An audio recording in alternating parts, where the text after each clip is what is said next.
BBC Radio, FM 89.2.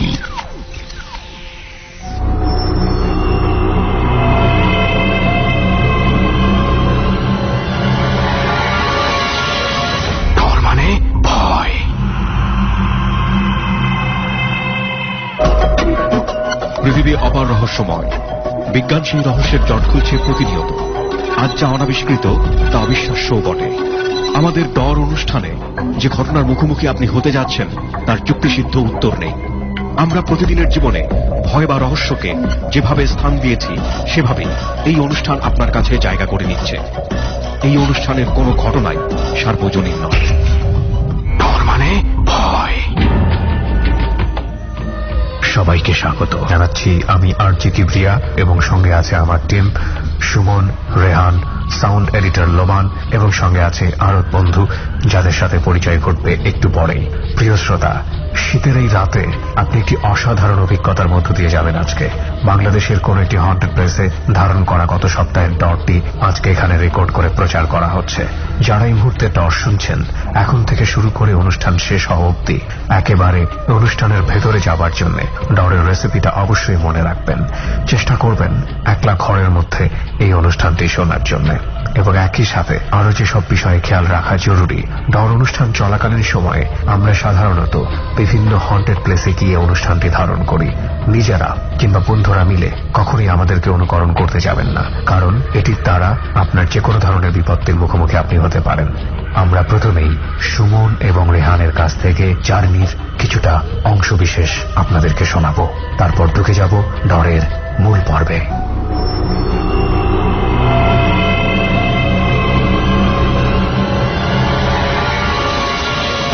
ডর মানে ভয়।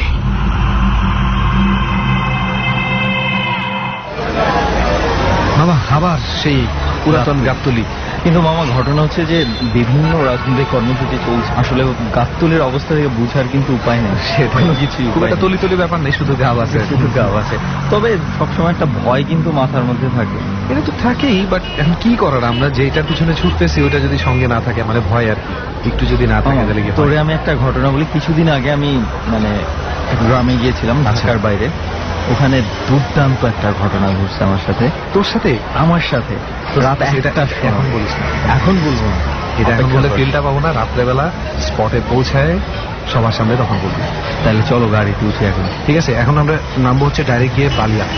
হ্যাঁ। আর আমরা এই জায়গাগুলো তো গেছিও আরো একবার। এখন কি করার আছে দোস্ত, দেশের এই অবস্থায় তো সব জায়গায় চলে যাওয়া যাচ্ছে না। মানে সাভারে আর যেই বাকি স্পটটা ছিল আমাদের, ওই স্পটটাতেই আমরা আজকে যাবোই তো। হ্যাঁ, ওই স্পটটাতেই আমরা আছি। আচ্ছা চল তাহলে গাড়িতে উঠি। ওকে, লেটস গো। ঢাকার গাবতলী থেকে আমরা সরাসরি পৌঁছে যাই মির্জাপুরের নিধুবাড়ি খাল নামক স্পটে। জায়গাগুলো তো আগেও আসছি না এখানে। হ্যাঁ দোস্ত, ওই যে আমরা বলি ওই যে এই মোরভাঙা চক, এইটার আশেপাশেই। আচ্ছা, ও এই জন্যই আমার কাছে মানে এই রাস্তাটা দিয়ে মনে আসছিলাম আগে। রাইট, এই হারিয়ার মধ্যেই পড়ে। হারিয়াতেই আমরা আগে আসছিলাম, আর এখানেই ওই নিধুবাড়ি খাল যেটা, এটা এখানেই ওই একই এলাকা। এইখান থেকে কতক্ষণ লাগবে হাঁটতে, তুই আমার সেটা বল। এক্স্যাক্ট বেশিক্ষণ না, 10-15 মিনিট। তবে ওই যে হুন্ডাগুলা পাইলে ভালো হতো, বুঝছো, হুন্ডাতে চলে যেতাম। কিন্তু এখন তো এই সময় হুন্ডা যদি পাই তো পাবি না মামা, এখন অনেক রাত হয়ে। তাহলে কি হাঁটতে হবে? হ্যাঁ, এটাই আর কি করা, তাহলে চল হাঁটতে থাকি। চল। এভাবেই কিছুক্ষণ হাঁটতে হাঁটতে আমরা পৌঁছে যাই এবারের ডরের স্পট নিধুবাড়ি খালে। ওকে রেহান, শুরু করি। অবশ্যই স্বাধীনভাবে গল্প শুনবো, মানে কোনো ধরনের কোনো ঝামেলা ছাড়া। স্বাধীন ভাই আছে দেখে এরকম করে বললি না? আচ্ছা, সেটাই, স্বাধীনের কাছ থেকে যা বেরোবে সব তো স্বাধীনই, তাই না? সেটাই। জি ভাই, কেমন আছেন স্বাধীন ভাই? আলহামদুলিল্লাহ, ভালো আছি। ওকে, আপনার পরিচয়টা একটু জানি আমরা সবাই। আমার গ্রামের বাড়ি সাতক্ষীরা জেলাতে, আমি আপাতত পুরাতন ঢাকাতে থাকি। তো আপনার জীবনে নিশ্চয়ই এরকম কিছু ঘটনা ঘটেছে বলেই আপনার ডর টিমের সাথে যোগাযোগ করা বা এখানে আসা, তাই না? জি ভাই। তো প্রথম আপনার সাথে কি এমন ঘটে যেটার কারণে আপনি ভয় পান? আমার জীবনের প্রথম ঘটনা, আমার ফুফাতো ভাই একটা রুম নিয়ে। তার আগে বলেন যে এটা কত বছর আগের ঘটনা? আপনার 96 সালে, অলমোস্ট 20 years ব্যাক। উনি আমাদের বাড়িতেই থাকতো, ওনার বাবা মা ছিল না, যেহেতু আমার আব্বু গার্জিয়ান হয়ে ওনাকে বিয়ে দিছিল। উনি শ্বশুর বাড়িতে যাবে বলে বাড়ি থেকে গোছায় চলে গেছে। এখন আমার আম্মুকে বলছে, মামি আমি তো একটু শ্বশুর বাড়ি যাবো, আমার ওয়াইফও যাবে, তবে আমার রুমটা তো দরজা ভালো না, যাই কিছু আছে কেউ নিতে পারে, তো ওখানে একজনে তো থাকতে হবে, তা কি থাকা যায়? আমার জাস্ট ছোটবেলা আমার একটু ভয় ভীতি কম ছিল, আমি লেখাপড়ার দিক থেকে একটু বান্দর মতো ছিলাম। অনেক সময় আমাকে বাড়িতে উঠতে দিত না, খাইতে দিত না, আচ্ছা, বাগানের ভিতর পলায় থাকতাম। তো আমি বললাম যে ঠিক আছে ভাবি আমি থাকবা না, আপনারা যান, সমস্যা নেই। জাস্ট আমি রাত্রে ওখানে থাকলাম, রাত্রে আনুমানিক 2টা-2:30 হবে। তখন আমার একটু বাইরে যাওয়ার আর কি হলো, আমি গেলাম ইস্যু করতে। তখন আমার ওই কবর দিকে খেয়াল পড়ে নাই। কবরটা হচ্ছে এমন যে আমাদের গ্রামের একটা ছেলে, উনি বিয়ে করছে, বেশি দিন হয় নাই আর কি, 2 থেকে 2.5 মাস হবো। পারিবারিক ঘটনা নিয়ে ওয়াইফের সঙ্গে একটা গ্যাঞ্জাম মতো লাগছে। ওনার নাম ছিল রবিউল। উনি শ্বশুর বাড়িতে গেছে ওনার ওয়াইফকে আনতে, ওনার ওয়াইফ বলছে যে আসবো না। তারপরে উনি শ্বশুর বাড়িতে আসলো, বাড়িতে কাউ কিছু না বলে ধানের জমিতে যে বিষ দেয় গ্রামে, ওই বিষ খেয়ে ফেলায় পুরো 1 বোতল। আমি স্বাধীন নিজেও সেখানে গেছিলাম। ওনাকে হসপিটালে নিয়ে যাওয়ার সময় উনি রাস্তাতেই মারা যান। ওখান থেকে নিয়ে আসলো, বাড়িতে আনে গোসল করে ওনাকে কাফন দাফন করে যে মাটি দিল, কবর দিল আর কি। মানে আপনি যেই কবরটার কথা বলছেন যে এটা ওনারই কবর? জি জি। আচ্ছা, অপমৃত্যু হয়েছে জি হচ্ছে ওই কবরটা? জি ভাই, ওনার কবর দেওয়ার 9 থেকে 10 দিন হবে, এর ভিতরে আর কি আমার ঘটনাটা ঘটছে। কবর দেওয়ার পরে যখন আমার এই ফটোবারে চলে গেল, আমি ওনার রুম থেকে বাড়িতে টয়লেট সেরে যখন ভিতরে ঢুকতেছি, দরজা ধাক্কা দেওয়ার সময় দরজা যখন লাগাবো, আমি ঘরে ঢুকে যখন দরজাটা লাগা, দরজাটা মাঝখান দিকে কাটা, 2 সাইডে দরজা, গ্রামের দরজা যেটা যে দরজাগুলো 2 পাটের দরজা। জি 2 পাটের, 2 হাত দিয়ে ধরে যখন লাগাবো খিলটা আটবো, হঠাৎ করে আমার নজর গেছে ওই কবরের দিকে। ওটা কি ওই দরজার সামনাসামনি বরাবরই ছিল? হ্যাঁ, দরজা একেবারে বরাবর না, একটু বাম সাইড আর কি। নজর গেছে ওই বেল গাছের দিকে, ওখানে আবার একটা বেল গাছ আছে, বেল গাছের সাইডে কবর দেওয়া আর কি। পরে দেখলাম 7-8 বছর এরকমই হবে আর কি, 3টা বাচ্চা ওই কবরের পাশ দিয়ে ঘুরতেছে, ঘুরতে ঘুরতে হঠাৎ করে কবরের মাটি খুঁজতেছে। এখন আমি কবরের চারপাশে চক্কর দিচ্ছিল, হ্যাঁ, তো হঠাৎ করে কবরের মাটি খোঁড়া শুরু করে। মাটি, জি। আপনি এটা কি তখন ঘরে বসে এটা দেখতেছেন? না, আমি দরজা তখন লাগাই নাই, এটা যখন খুঁড়তে যায় তখন আমি দরজাটা ধাক্কা দিয়ে লাগাই খিলটা লাগাই দিছি। আচ্ছা আচ্ছা, দরজার খিলটা লাগাই দিছি। এবার সাইডে একটু জানলা মতো ছিল, জানলাটা আলতোভাবে খুলে পর্দা আছে, পর্দাটা জাস্ট আমার 1 চোখ দিয়া বুঝতে পেরেছি। আমি দেখতেছি, দেখতে হঠাৎ করে দেখি যে লাশটা উঠাইছে উপরে। ওই লোকটার লাশটা উঠাইছে? জি, লাশটা উঠায় ওই কাফনটা খুলছে, কাফনটা খুলে ওই লাশটারে ভালোভাবে পার থেকে মাথা পর্যন্ত দেখলো, ঘুরে ঘুরে দেখার পরে একজন বুকের কাছে বসলো মাটিতে, একজন পায়ের কাছে, আর একজন ওর অপোজিট সাইডে বসে মাংসগুলো টাইনে টাইনে ছিটতেছে, ছিঁড়ে ছিঁড়ে আপনার চতুর্দিকে ফালায়, ফিকে ফিকে ফালায়। এটা আমি দেখছি আর কি। দেখার পরে আমার ভিতরটা পুরো, আমার অস্তিত্ব মনে হয় আমার ভিতরে ছিল না। আমি এত ভয় পেয়ে গেছিলাম ওদিনকে, ভয় পেয়ে চরে এক চিৎকার দিয়েছে। তখন আমার আব্বা মা বা আমাদের ঘরের পিছনে আমার ছোট ফুফুরে বিয়ে দেওয়া, ওরা ফুয়াতো বাড়িতে আসলো, আমার ফুফু আসলো, এসে দরজা বাড়ি দিচ্ছে, আমি তো অজ্ঞান, কিছু জানি না। পরে জাস্ট শুনলাম যে দরজাটা সাইড থেকে খুলেই ফেলাইছে। খুলে পরে আমাকে বের করছে, বের করে আমার আব্বু একটু ঝাড়ফুঁক জানে, উনি ঝাড়ালো, তা ওনার থেকে কিছু হয় নাই। আমার গ্রামে আরেকজন ছিল, ওনার নাম মহাতাব, উনি ওই জিন টিন ঝাড়ফুঁক করে ওনাকে আনলো, আনে আর কি আমাকে ঝাড়ফুঁক করে একটু সুস্থ করে আর কি। এই ছিল আমার প্রথম চিৎকার করলেন, সেটা কি ওই মানুষগুলো বা যাই বলি না কেন ওগুলোকে যারা লাশ খাচ্ছিল ওরা কি টের পায়নি কোনোভাবে? চিৎকার করছি, চিৎকার পরে আমি আর তো কিছু জানি না। আচ্ছা, একটু বলেন তো যে ওই কবরটা পরবর্তীতে যাই আর দেখেন নাই? পরবর্তীতে কিছু পরিবর্তন আছে? পরবর্তীতে আমি জাস্ট কবরের ধারে যাই না, রাস্তা পর্যন্ত গেছিলাম। আমি তো ওই দিন রাত্রে তো আমি কাউকে কিছু বলতে পারিনি। আচ্ছা, পরের দিনকে বলছি আমি সুস্থ হওয়ার পরে।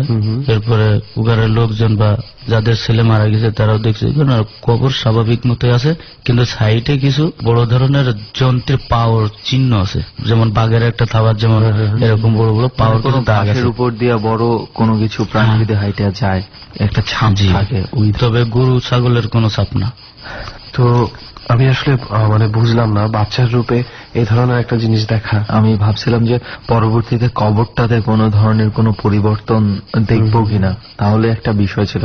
যেহেতু কবরটা স্বাভাবিক অবস্থায় ছিল, যতটুকু মনে হচ্ছে এক হতে পারে মনের কল্পনা, কিন্তু আরেক হতে পারে ঘুমের মধ্যে কিন্তু সে দেখে নাই, পুরো মানে জাগ্রত এবং তার পুরো সেন্স আছে তখন। মানে এটা কিভাবে ডিফাইন করবে? আচ্ছা, একটা কথা আমাকে বলেন তো, ওই কবরস্থান সম্পর্কে আপনাদের গ্রামে বা আপনাদের ওই এলাকায় বা আপনার মনে কোন রকম ভয় কি আগে থেকেই ছিল যে অপমৃত্যু ঘটা একটা কবর? না, আগের দিকে ওখানে আমার মনের ভিতরে কোনো ভয় ছিল না। আচ্ছা। তবে আমি শুনছি যে ওখানে বাগানটা আগে খুবই মানে গাঢ় ছিল, অন্ধকার মতো ছিল, এখন পরিষ্কার হয়ে গেছে। আরেকটা বিষয় ওনার কথায় খেয়াল করেছিস, উনি বলেছে যে যখন উনি বের হয়েছে তখন কিন্তু ওইদিকে খেয়ালই করেনি কবরটার দিকে। তার মানে মাথায় যদি ওটা থাকতো, এটা আগে থেকেই খেয়াল করে কোন একটা অ্যাক্টিভিটিস দেখে তার নজরটা গিয়েছে।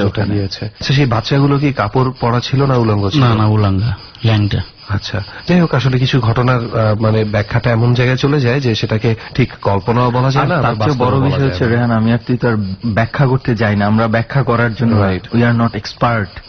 আমি কিন্তু চেষ্টা করি, আমরা আমরা নিজেদের মতো করে একটা লজিক দাঁড় করানোর চেষ্টা করি। আমরা মানুষ, আমরা লজিক দাঁড় করাবো। কেউ এসে আমাদেরকে, অনেকে যদি মনে করেন, আমি বলে দিলাম ভূত, অনেকে যদি মনে করেন যে সবকিছুতেই আমাদের কাছ থেকে ব্যাখ্যা পাবেন, বিষয়টা আসলে হবে না। মানে আমরা আমাদের নিজেদের মতো চিন্তা করি যে লজিক দিয়ে এটাকে কোনোভাবে কাটানো যায় কিনা।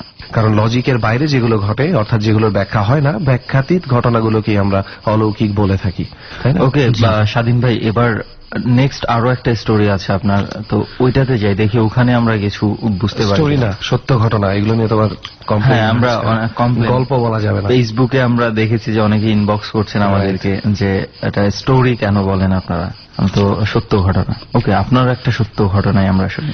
সত্য ঘটনা, এটা আপনার 1998, তখন বর্ষাকাল, শ্রাবণ মাস। এটা আপনাদের সেই সাতক্ষীরাতেই? জি। ওকে, ওখানেও তো তখন মনে হয় তুল কালাম বন্যা চলার কথা। হ্যাঁ, শ্রাবণ মাস, বন্যা তো প্রতিনিয়ত বৃষ্টি হয়, হতেই থাকে। এখন আমার আবার একটু মাছ ধরার ইচ্ছা ছিল খুব। আমি বাড়ি থেকে সন্ধ্যার সময় কারেন্ট জাল নিয়ে আমি বিলের দিকে গেছি।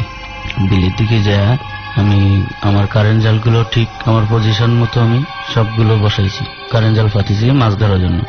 এখন মাছ ধরার জন্য পাতার পরে মানে ঘন্টা 2 পরে আমি একবার ওটা চেক করছি যে কেমন মাছ হয়েছে। মোটামুটি 1-1.5 কেজি মতো হয়েছে। ওটা আমি রেখে ওই বিলেতে একটা কালভার্ট আছে, খালের সাইড দিয়ে কালভার্ট।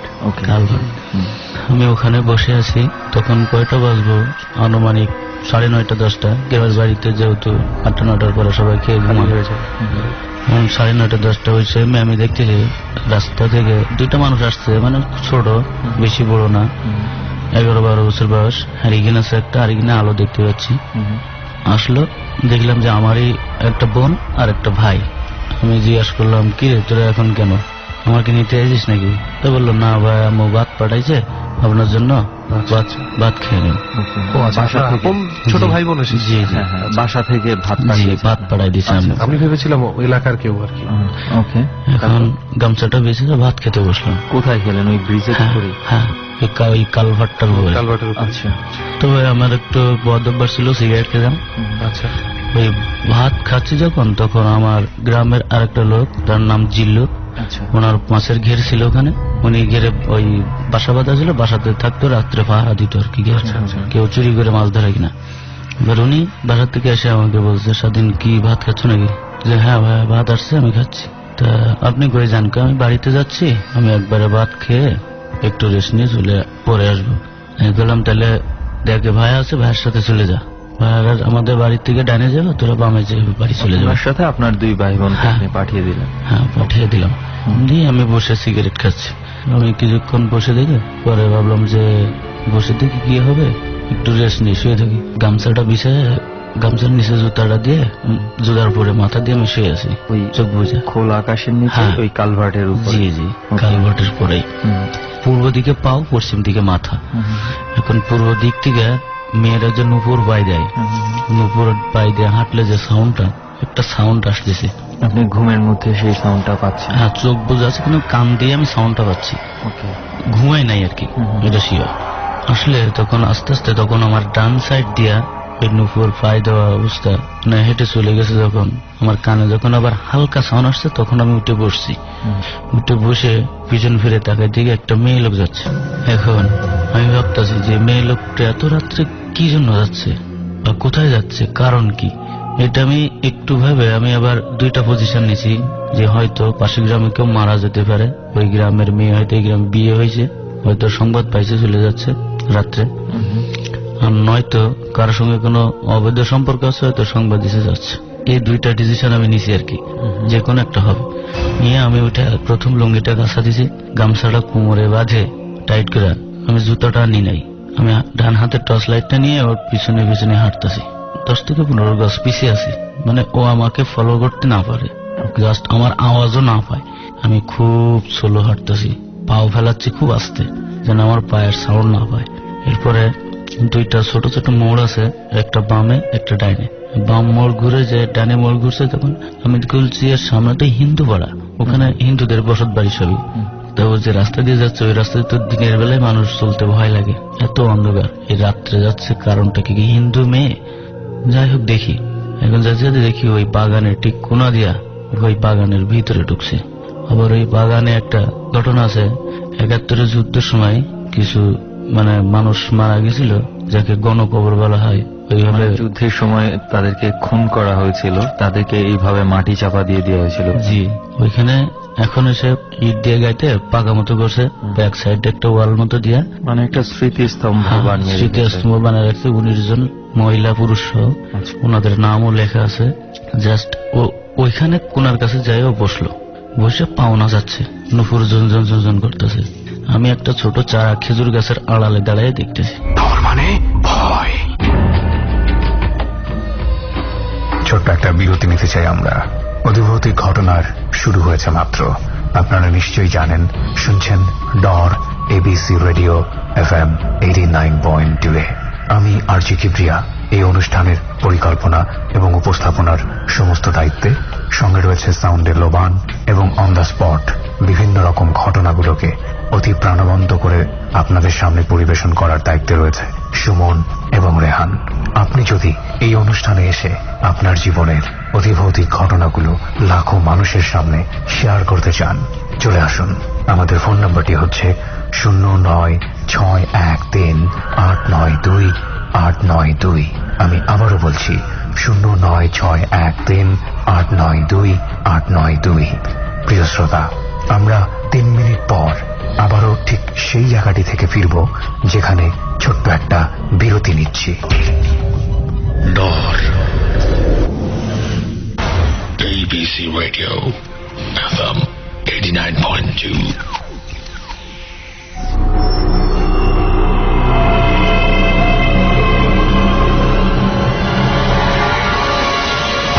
তার মানে ভয়।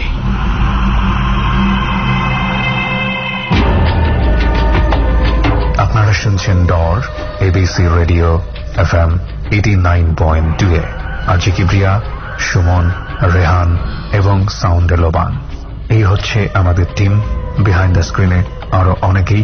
প্রিয় শ্রোতা, আপনি যদি আপনার জীবনে ঘটে যাওয়া বিভিন্ন ভৌতিক ঘটনা আমাদের সাথে শেয়ার করতে চান, আমাদেরকে ফোন করবেন। ফোন নাম্বারটি হচ্ছে 09613892 আবার বলছি 09613892 এই নাম্বারে।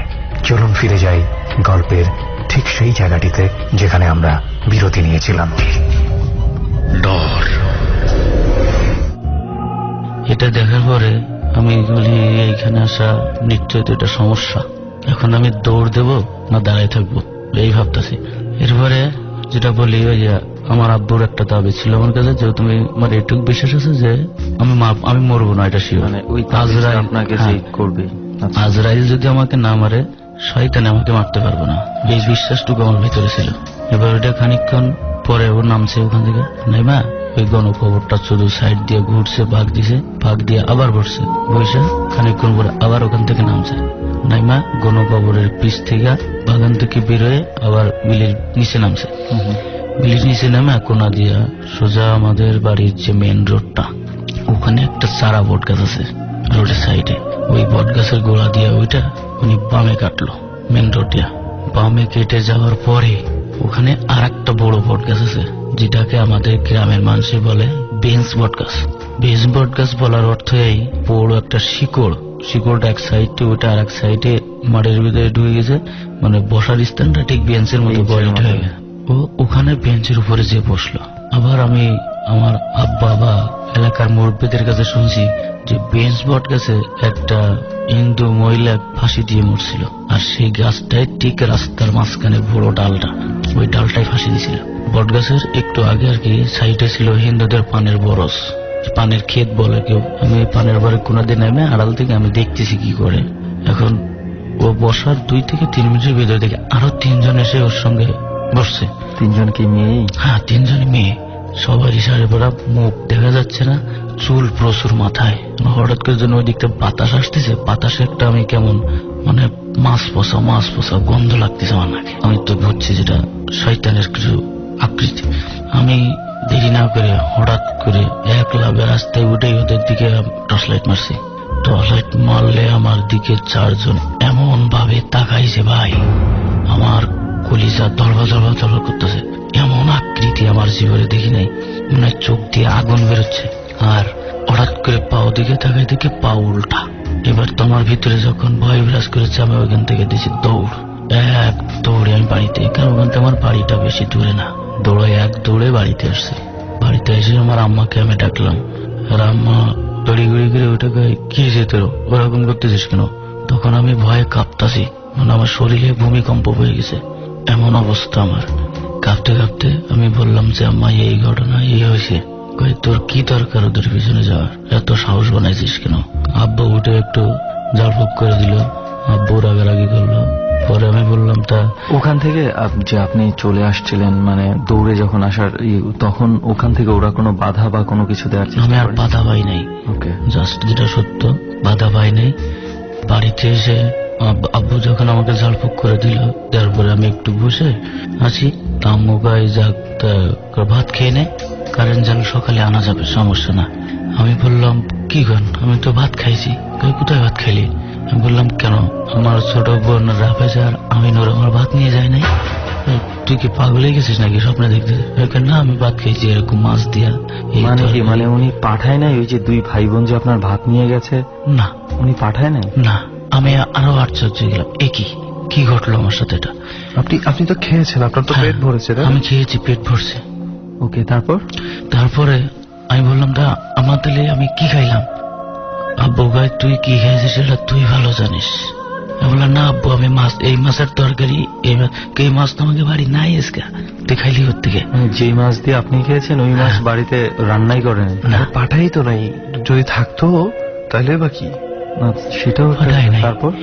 এরপরে আমি বললাম যে ঠিক আছে, আপনারা যখন এই বলতেছেন, তাই জিল্লু ভাই পাশের ঘের মালিক, জিল্লু ভাই ঘিরেছিল। তখন কোথায়? ওটা ঘুমায়, ওদের ডাকি নাই আর কি, ঘুমাচ্ছে। আমি বললাম জিল্লু ভাই তো যে পাশ দিয়ে হেঁটে যাওয়ার সময় আপনি দেখেছিল এবং ভাই বোনকে যার সাথে পাঠিয়ে দিয়েছিলেন। আচ্ছা, মানে ভাত খাচ্ছি যখন, তখন ওই জিল্লু ভাই ঘেরে থেকে আসছে। আচ্ছা আচ্ছা, তো আমাকে বলছে ভাত খাচ্ছে, বললাম হ্যাঁ। তার মানে উনি ভাত খেতে দেখেছে আপনাকে? হ্যাঁ, উনি ভাত খেতে। আমি কিছু আপনারা যখন বলছেন, তা জিল্লু ভাই তো আমাকে ভাত খেতে দেখেছে। আমি আরো বললাম যে ভাই আপনি দাঁড়ান, আমার এই ভাই বন্ধুটার সাথে নিয়ে যান, যেহেতু আপনি বাড়ি যাবেন। কয় ঠিক আছে, দেখবেন সকালে। আল্লাহর রহমত, সকালে জিল্লু ভাই আমাদের বাড়িতে আসছে। ওই বাড়ি একটা ছোট দোকান আছে, পাশে স্কুল আছে, তো স্কুলে বাচ্চারা কিছু খাবার দাবার খায়, আমাদের দোকানে আসে। আম্মা ওরে থেকে ডাক দিছে, জিল্লু একটু আমাকে বাড়ির ভিতরে আইতো। গেছে, কয় কালকে তুমি সাদিনের সঙ্গে দেখা হয়েছিল তোমার? কখন? কয় রাত্রে দিকে। কয় না তো। আমি বললাম আপনি মিথ্যে কথা বলতেছেন, আমি ভাত খাচ্ছি, আপনি আমাকে বললেন যে সাদিন ভাত খাচ্ছিস। আমি হ্যাঁ ভাই, আপনি কয়েছেন তো বাড়ি যাবো, তো আমি আপনার সঙ্গে আরো আমার ভাই বোন দুটোকে পাঠিয়ে দিলাম। কয় না, আমি কালকে ঘিরেই যাই নাই, আমার শরীরটা ভালো ছিল না।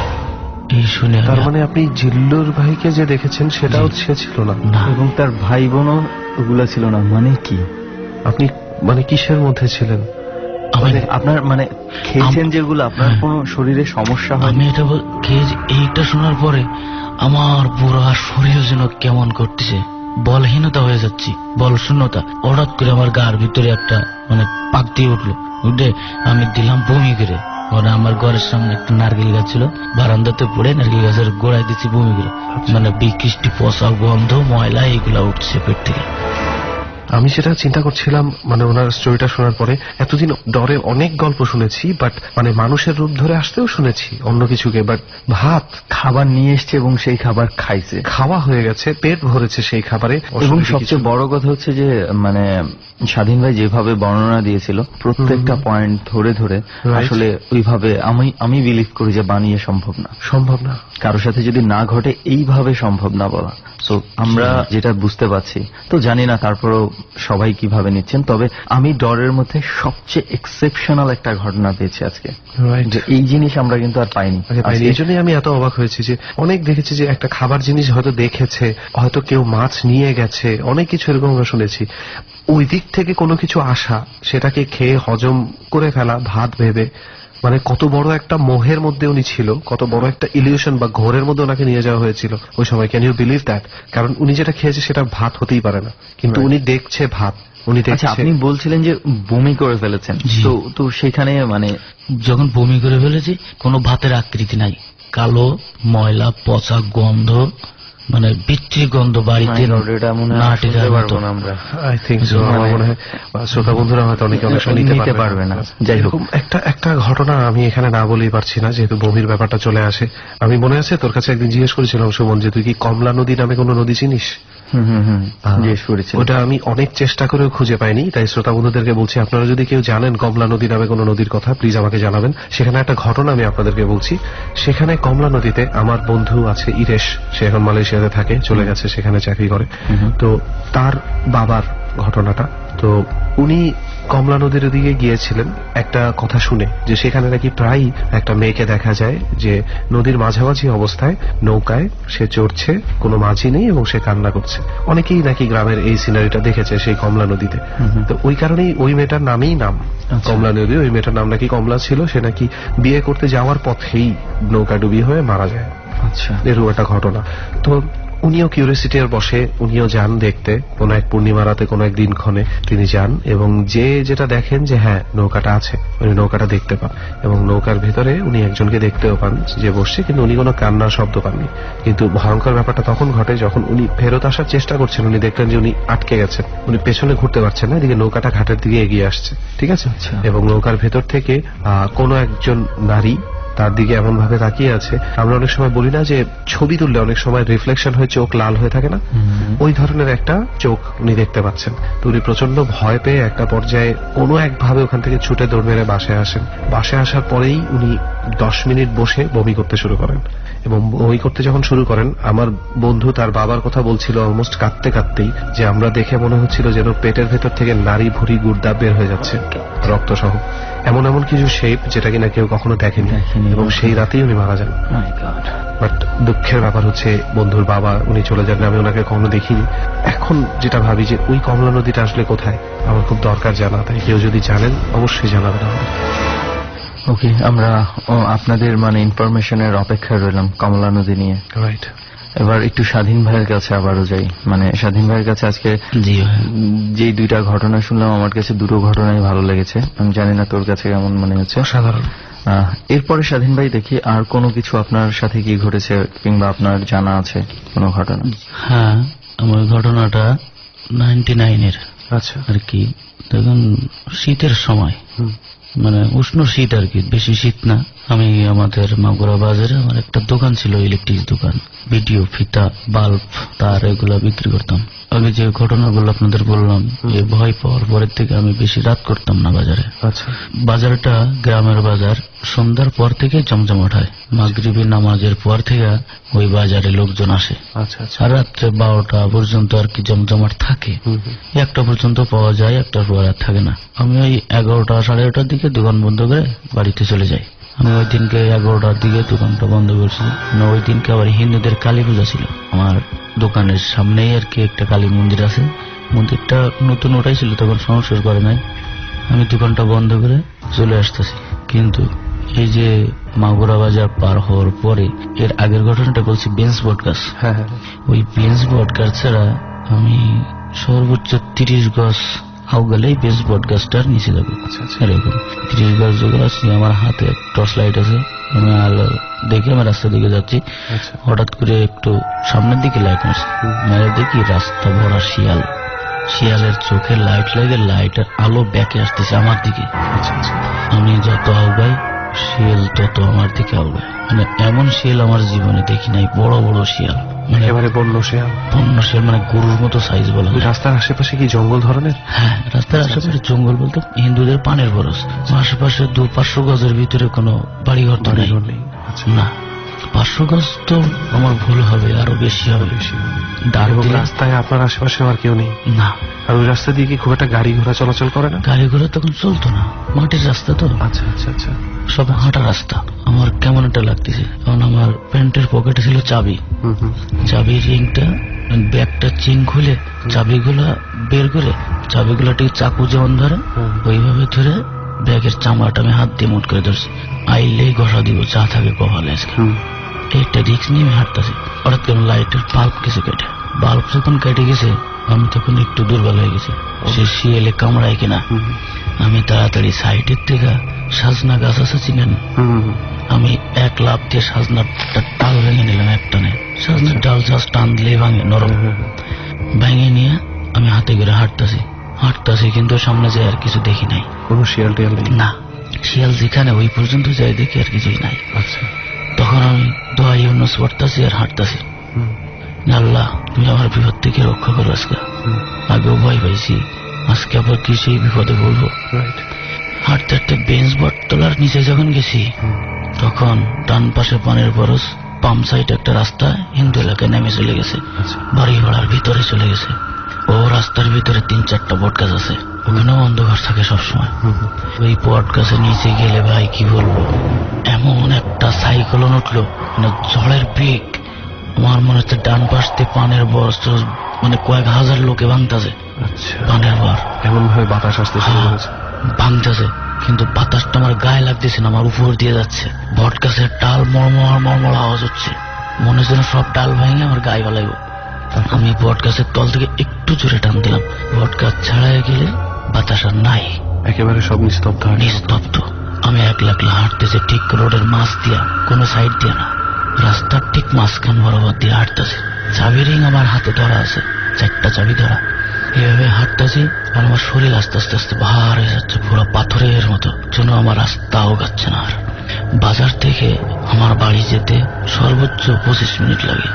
আর একটা বট গাছের কথা বলছিলাম, যে চারা বট গাছ। হ্যাঁ, ওই চারা বট গাছের তলায় যখন গেছি না, তখন দেখি সামনে মেয়ে লোক বসা রাস্তায়। হ্যাঁ, মেয়ে লোক, মানে কয়েকজন বসা। আচ্ছা, আমি যেদিকে যাচ্ছি ওদের পিছনটা আমার মুখের দিকে, আর মুখটা আমি যে সামনে, আমার সামনের দিকে মুখ দেখতে পাচ্ছি না। আচ্ছা, মাটির পরে বসা। এরপরে আমি কি পিছাবো না আগাবো, পিছাবো না আগাবো, এটা ভাবতেছি। মেয়ে লোক বসা বলতে মানে খুব অন্ধকার না, আবার জ্যোৎস্না আলো না, মানে হালকা আছে সেটা বোঝা যাচ্ছে। হ্যাঁ, হালকা বোঝা যাচ্ছে।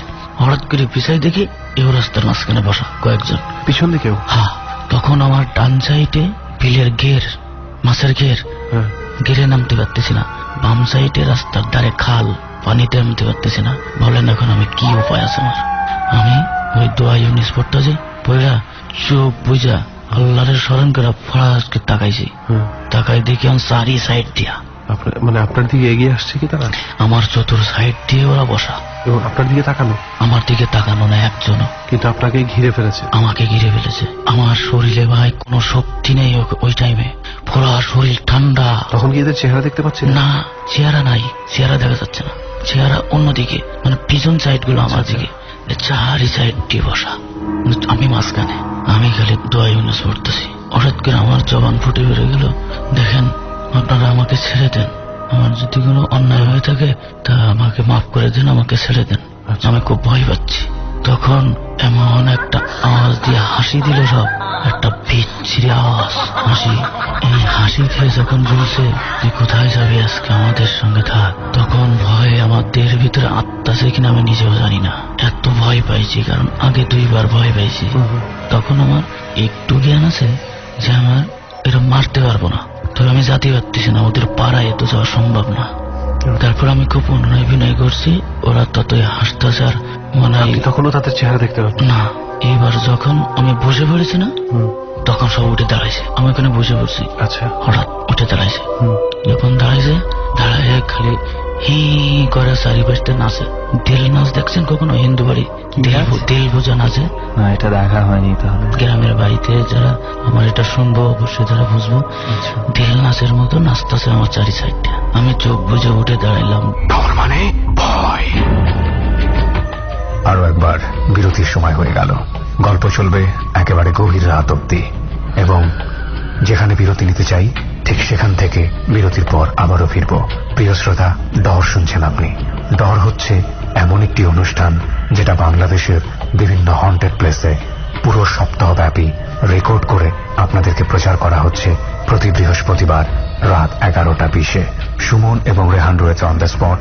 অনুষ্ঠান পরিকল্পনা এবং উপস্থাপনায় রয়েছে আমি আরজি কিবরিয়া, এবং আমার সঙ্গে রয়েছে সাউন্ডে লোবান। বিহাইন্ড দ্য স্ক্রিনে রয়েছে বিশাল একটি টিম।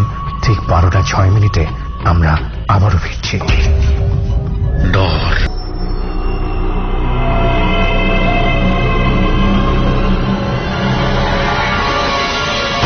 ডর মানে ভয়।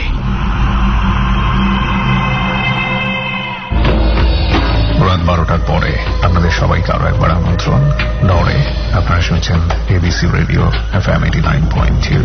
আমি আরজি কিবরিয়া আপনার সঙ্গে রয়েছে, এবং সঙ্গে রয়েছে আমার টিম মেম্বাররা। আজকে যে জায়গায় বসে আপনারা ডরটা শুনতে পাচ্ছেন, সেখানে তারা গত সপ্তাহে ডরটি ধারণ করেছে, অর্থাৎ অন দ্য স্পট থেকে সুমন ও রেহান, এবং একই সাথে সাউন্ডের কাজ করেছে লোবান। প্রিয় শ্রোতা, আমরা কথা না বাড়িয়ে গল্পের ঠিক সেই জায়গাটি থেকে আবারও ফিরতে চাই যেখানে গল্পে আমরা বিরতি নিয়েছিলাম। এই ফাঁকে শুধু মনে করিয়ে দিচ্ছি, ডরে এসে আপনি যদি আপনার জীবনে ঘটে যাওয়া ভিন্ন ভৌতিক কিছু ঘটনা বলতে চান, তাহলে আসতে পারেন। আমাদের ফোন নম্বরে ফোন করে আপনার অতিভৌতিক ঘটনার সংক্ষিপ্ত রেকর্ড করতে হবে। আমাদের ফোন নাম্বারটি হচ্ছে 09613892892। আমি আবারও বলছি 09613892892। এখানে ফোন করার পরে আপনি 3 চাপবেন। তারপর ফোন থেকে যে কথাগুলো আপনি শুনতে পাবেন, সেই নির্দেশনা অনুযায়ী আপনি আপনার কথাগুলো রেকর্ড করবেন। ফিরছি আমরা যেখানটায় বিরতি নিয়েছিলাম ঠিক সেখান থেকেই। ডর। আবার শুরু করতাম লা ইলাহা ইল্লা আনতা সুবহানাকা ইন্নী কুনতু মিনাজ জালিমিন। একদমে 7 বার ভরে বুকে ভু দিয়ে চোখ খুলেছি, নাই, একজনও নেই। নাই। আচ্ছা, আমি আবারও হাঁটলাম বাড়ির দিকে। হাঁটতে হাঁটতে কিছু দূরে যে ওখান থেকে 200 গজ মতো সামনে যে 2 সাইড দিয়ে রাস্তার নারকেল গাছ ছিল, ওই নারকেল গাছের ওইখানে যায় দেখি কুত্তা আর বিলাই কামড়াকামড়ি করতেছে। কালো কুকুর আর বিলাই, 2টা কুকুর। একটা কুকুরের সামনের দিক থেকে কামড়ায় এক বিলাইতে, পিছ থেকে এক বিলাইতে। জাস্ট আমি ওদের কিছু বললাম না, ওদের পাশ কাটায় আমি চলে গেলাম। এবার আমার বাড়িতে ঢোকার যে রাস্তার মোড়টা বামে, ওই মোড়ের কাছে গেলে চারিদিক দিয়ে আলো হয়ে গেছে, একেবারে আলো দিনের মতো। দিনে কত পরিষ্কার, তার চেয়েও পরিষ্কার। আমি ভয় হয়ে গেছি। ওই মোড়ের আপনার দক্ষিণ সাইডে ওখানে 2-3টা কবর আছে আর কি, বিশাল পুরনো কবরটা। ওইখানে একটা ঝলসানোর মতো আলো আলো হয়ে গেল, কিন্তু আমি আলোর কোনো দৃষ্টি দেখি নাই, বা একটা লাইট। কোথা থেকে আসছে আলো সেটা আপনি? না, একটা লাইট বা একটা আগুনের কিছু আমি এগুলো দেখি নাই। যার দেখলাম পরিষ্কার হয়ে গেছে সব। আচ্ছা, এত আলো। আর আমার মানে ধৈর্যর বাধা হয়ে যাচ্ছে। আল্লাহকে আজকে আমার কপালে মৃত্যু লেগেছে কিনা বলতে পারি না। চাবির রিংটা প্যান্টের পকেটে নিছি, টর্চ লাইটটা হাতে, জুতা খুলে ফেলায় দিচ্ছি দৌড়। বাড়ির রাস্তা দৌড় দিয়ে আমাদের ওই বাড়ির রাস্তার পাশে ওখানে 2টা বাড়ি আছে, আমরা নানা বলি। ওই ওদের বাড়ি পার হয়ে যায়, বাম পাশে ওদের একটা জমি আছে। জমির মুখে একটা মানে পুষ্কনির মতো আর কি, পুষ্করির উপর আছে 3টা তাল গাছ, বড় বড় তাল গাছ। ওইখানে যাওয়ার সাথে সাথে বাম সাইডে তাকায় দেখি তাল গাছের গোড়া থেকে মাথা পর্যন্ত আগুন জ্বলে, পুরো গাছ আগুন ধরে গেছে। শীতের সময় তাও চোখে দেখছেন? হ্যাঁ, নিজের চোখে দেখতেছি আগুন ধরে গেছে। তাল গাছ থেকে মানে আগুনের মানুষ একটা একটা করে লাফ দিয়েছে, মাটিতে পড়তেছে, নাই, মাটিতে পড়ে নাই। এক চিৎকার দিয়েছি, আমার চিৎকারের জন্য কেউ শোনে না, চিল্লাচ্ছে কেউ শোনে না, আমার চিৎকার আমি শুনতে পাচ্ছি না। তার মানে আপনি বাক শক্তি মোটামুটি হারিয়েছেন তখন ভয়ে? হ্যাঁ, আমার চিৎকার আমি শুনতেছি না। ওখান থেকে দিচ্ছি এক দৌড় দিয়া ভাই, আমি রাস্তা ফুরোই না, আমি খালি দৌড়াই, রাস্তা শেষ হয় না। রাস্তা শেষ হয় না, তারপর দৌড়াই। মানে আপনার কি যতক্ষণ লাগা উচিত ছিল তার চেয়ে অনেক দেরি করে আপনি আমি পৌঁছেছিলেন? 2 ঘন্টা দৌড়াইছি, দৌড়ায় মনে হয় 100 গজ মতো গেছি। What is this man? আমি মানে এটা কি তার আগে আমার একটা 2 ঘন্টা কি কারো টানা দৌড়ানো সম্ভব? সুমন, এইরকম সিচুয়েশনে তোর যখন বাঁচার উপায় নাই তখন এমন কিছু মানুষ করে, লাইফ অফ পাই মুভিটাতে এই ডায়লগটা বলেছিল যে আমার যখন খিদা লাগলো সম্পূর্ণভাবে তখন আমি বুঝলাম যে আসলে মানুষের অ্যাবিলিটি কতটুকু পর্যন্ত চায়। এটা ডিপেন্ডস অন সিচুয়েশন। এমনিতে তুই আর আমি চাইলে বা উনি নিজে চাইলেও 2 ঘন্টা টানা দৌড়াতে হতে পারবে না। কিন্তু আমি যেটা বলতে যাচ্ছিলাম যে প্লিজ আমাকে মনে করিয়ে দিবি, এই ধরনের বেশ কিছু ঘটনা খুব সিনিয়র কয়েকজন মানুষের মুখ থেকে গতকাল শুনেছি। ওনাদের সাথে এই জিনিসটা ঘটেছে এবং ওনাদেরকে বাইরে থেকে লোক এসে শেষ পর্যন্ত বলতে বাধ্য হয়েছে আপনারা এই একই গলিতে এতক্ষণ ধরে কেন হাঁটাহাঁটি করছেন, আপনারা কি কিছু খুঁজছেন? অথচ তাদের নিজের এলাকা, তারা 25 বছর ধরে সেখানে থাকে, নিজের বাসার গলি খুঁজে পাচ্ছিল না। তোর এই কথাটার আচ্ছা আমরা আগে স্বাধীনভাবে ঘটনাটা শুনে নিই, তারপরে আমরা। এবার যখন 2 ঘন্টা দৌড়ায় মনে হয় 100 গজ মতো গেছি, তখন আমার নিঃশ্বাসের বেরোচ্ছে না। আমি খুব আস্তে আস্তে পাও ফেলাচ্ছি। এক পর্যায়ে মানে আমার মানুষ মাতাল হয়ে যেমন টালে না, ওরকম টাল হচ্ছে আমার। কিন্তু আল্লাহর অশেষ রহমত আমি পড়ে যাই নাই। ওখানে রাস্তার এই পাশের ছোট খালের পানি বড় খাল দিয়ে বের করে দেওয়ার জন্য একটা পাইপ আছে। ওই পাইপের সাইডটা একটু ভাঙা, নরম নিচের মতো। নিচের থেকে আমি উপরে উঠে দেখি রাস্তার উপরে পানি, পানির উপরে ইলিশ মাছ নাচতেছে। ইলিশ মাছ, 4টা ইলিশ মাছ লড়ে। আমি আবার চোখ বুঝে দম বন্ধ করে আমি পার হয়েছি, ওইটা পার হয়েছি, কারণ আমি তো বুঝতে পারতেছি আজকে আমার বিপদ। আমি আর পিছে তাকাই নাই, কি হয়েছে বাইরে ওটা আমি আর দেখি নাই। ওখান থেকে গিয়ে তারপর কি বাসায় চলে গেলেন? হ্যাঁ, ওইখান থেকে আবার দৌড়াইছি। দৌড়ায় ভাই আমি বললাম 11টায় দোকান বন্ধ করে আসছি, আর 4:45 গেছি বাড়িতে। 25 মিনিটের রাস্তা। বাড়িতে যাই উঠোনে থাম করে যখন পড়ে গেছি, তখন আমাদের বাড়ির লোকজন উঠছে, কি হইলো কি পড়লো। আবার ভাবতে যে গাছের নারকেল পড়লো কিনা, ইঁদুরে কেটে দেয় নারকেল।